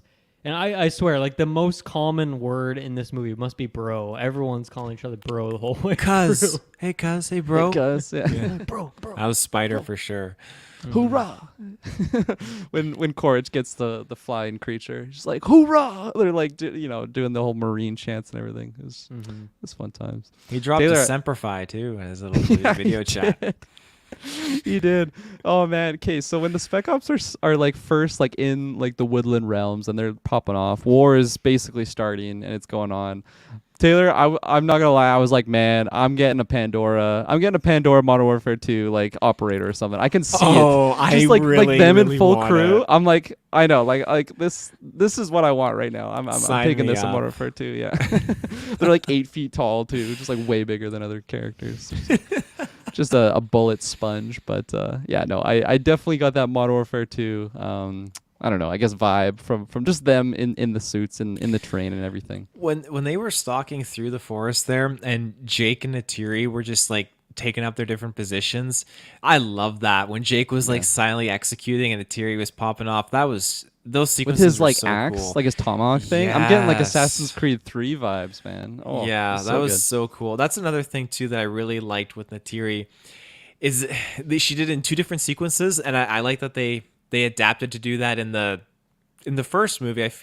I kind of headcanon myself where, okay, the Na'vi couldn't penetrate the cockpits with their bow and arrows because they're too far away. And I kind of headcanon the fact that, okay, Jake probably came in and said, hey, you guys got to get close up when you launch that. You got to have like your downward motion too on your ecran when you fire your arrow. And now that's all Natiri does. And every time she does it, it makes me just tense because it's so fucking potent when this pilot's like looking down and all of a sudden this fucking arrow, like the size of his limb, just goes through the glass and penetrates him. Fuck. Probably the size of him, honestly, like a 7-foot arrow or something. My gosh. 7 foot. Around his neck. Gosh. Fucking Corrupted. Travis. Yeah. Fucking Travis.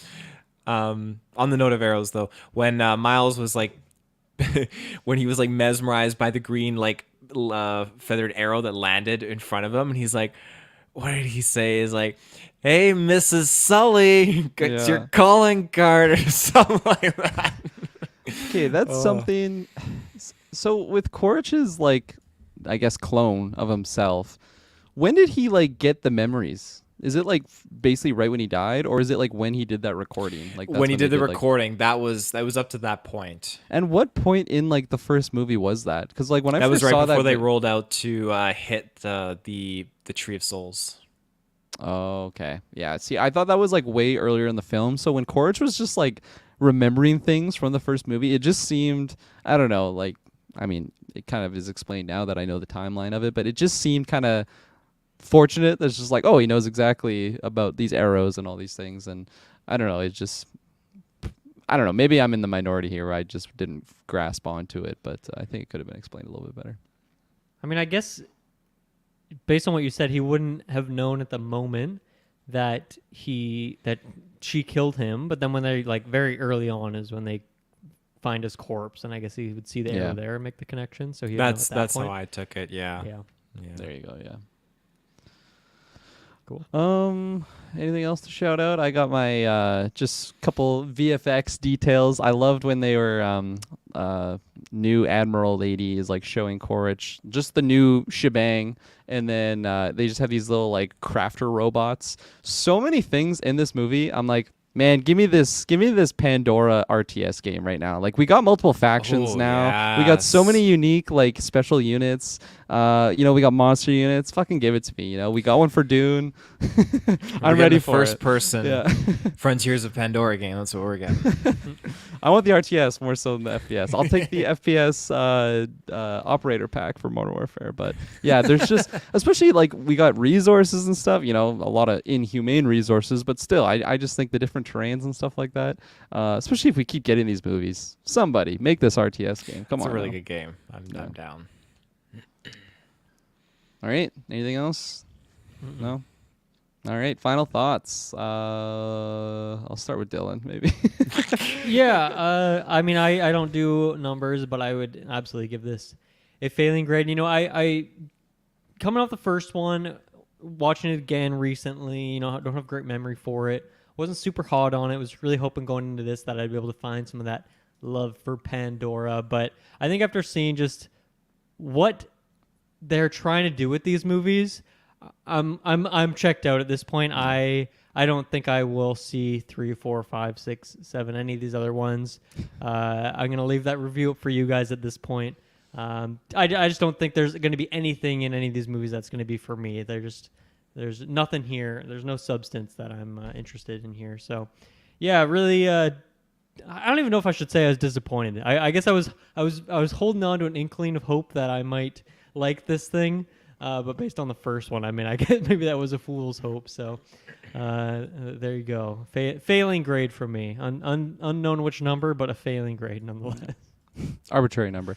I'll go next. I feel like maybe today will be the most positive. And like I feel like most of what I've broken down today is on the negative side, but really I feel like maybe that was just things that was easier to talk about more so than just the visuals here looked amazing. And like for me, that visual experience, cinematic experience, it really was amazing. And I think if you're a big fan of the first, even if you just like the first movie, I think definitely go check this one out in theaters. But if you are like Dylan and you're just kind of, I don't know, 50-50 on it, or you just didn't really care for the story in general, I don't think it's the same effect that the first movie was, where it was just everything everyone was talking about. Maybe that is going to be the case for like the next month or so.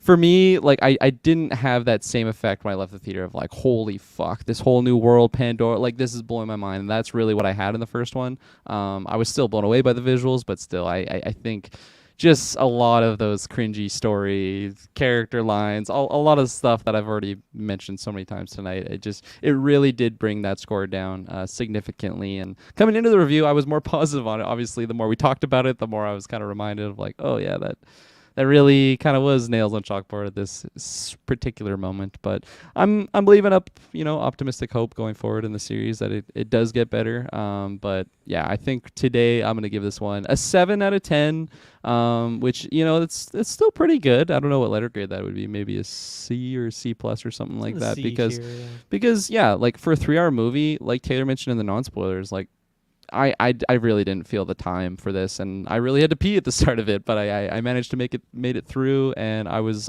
really loving visually what was going on, and again, it was enough to, by the end, I actually had some tears coming out of my wee little face, so that was, it did something where I wasn't just PH7 where I'm just feeling absolutely nothing. So yeah, I'm still wanting more Navi, more Pandora, but unfortunately, yeah, like a 7, just because I don't know. I feel like it's a little bit unforgivable, some of the writing decisions there, and who knows? Maybe on more viewings it'll ebb and flow, go up and down. But today, 'tis a 7. Taylorfield. So, I mean, after talking about it and kind of coming to more realizations of some of the errors and stuff like that, in retrospect now, I don't see it shaking how I feel about this movie. I feel like after coming out of the gate, I know where I kind of stand on it, and I love that first movie. Can I put this above that first movie? No, I can't. That first movie is easily the 10 out of 10 for me, but this one is a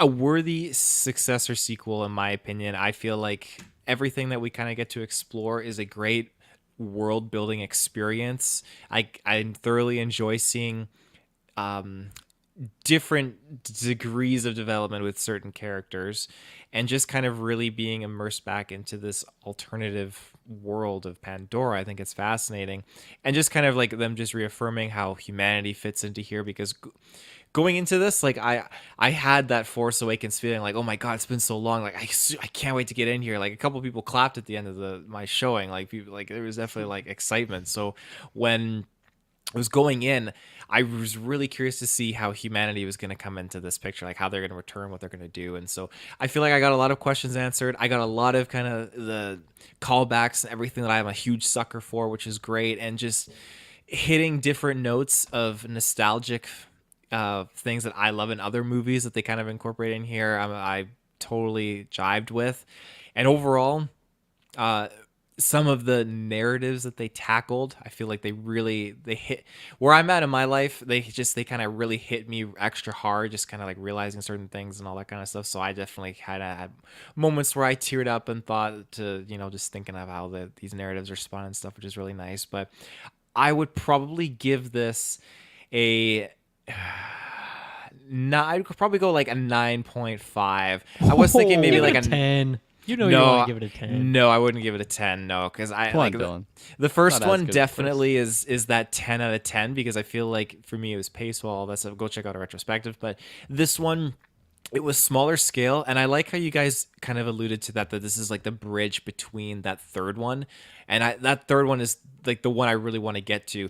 And no flack or anything against this one. Like I think this one was longest bridge. Yeah, this one was definitely a condensed, smaller version of whatever they're trying to explain compared to that first one. The first one, I mean, we had thousands of Na'vi. It was huge. It was a big, like, epic adventure covering different areas. This one was much more, okay, we're in the Hallelujah Mountains, and then we're in the water area. That's it. So it was very much more small scale to that degree, with the biggest battle really just being the boat scene compared to what we got in the previous one. So yeah, whatever they're setting up for that third one, I'm down. I'm there. I'm seeing that there's like a 9-hour cut that James Cameron's turning in, and I am so all for that. Like I'd sit for 9 hours for that. But yeah, like I'm glad it's filmed, because I think that'd be the kicker. If it wasn't filmed already, then I think if this movie doesn't do good, we'd be in hot water. But it's already filmed, so I think that hopefully we'll get it, because I've been gypped before with I get the sequel like Independence Day Resurgence and stuff like that. I get these sequels, and they set up the third one, but they never execute it because it doesn't do well. Does Free Willy have any sequels? Or there's Free Willy 1, 2, and 3, and then there's a new like spin-off remake, a fourth one. So New Willy's back. Yeah, New Willy. Yeah. But there you go. The Willy Awakens. I was just gonna say, my last note here. I have my tickets to go see it again this weekend, and I highly recommend it. Go see it in theaters. Yeah. Yeah. Shay worked tonight, so I gotta go see it again with her. And again, I guess that'll be the barometer test on where I am at on a second viewing there. I am curious just how it does, like, financially, right? Because I think that was kind of the running thing. Like, if it just doesn't make money, like, I think they will just do 3 and be done.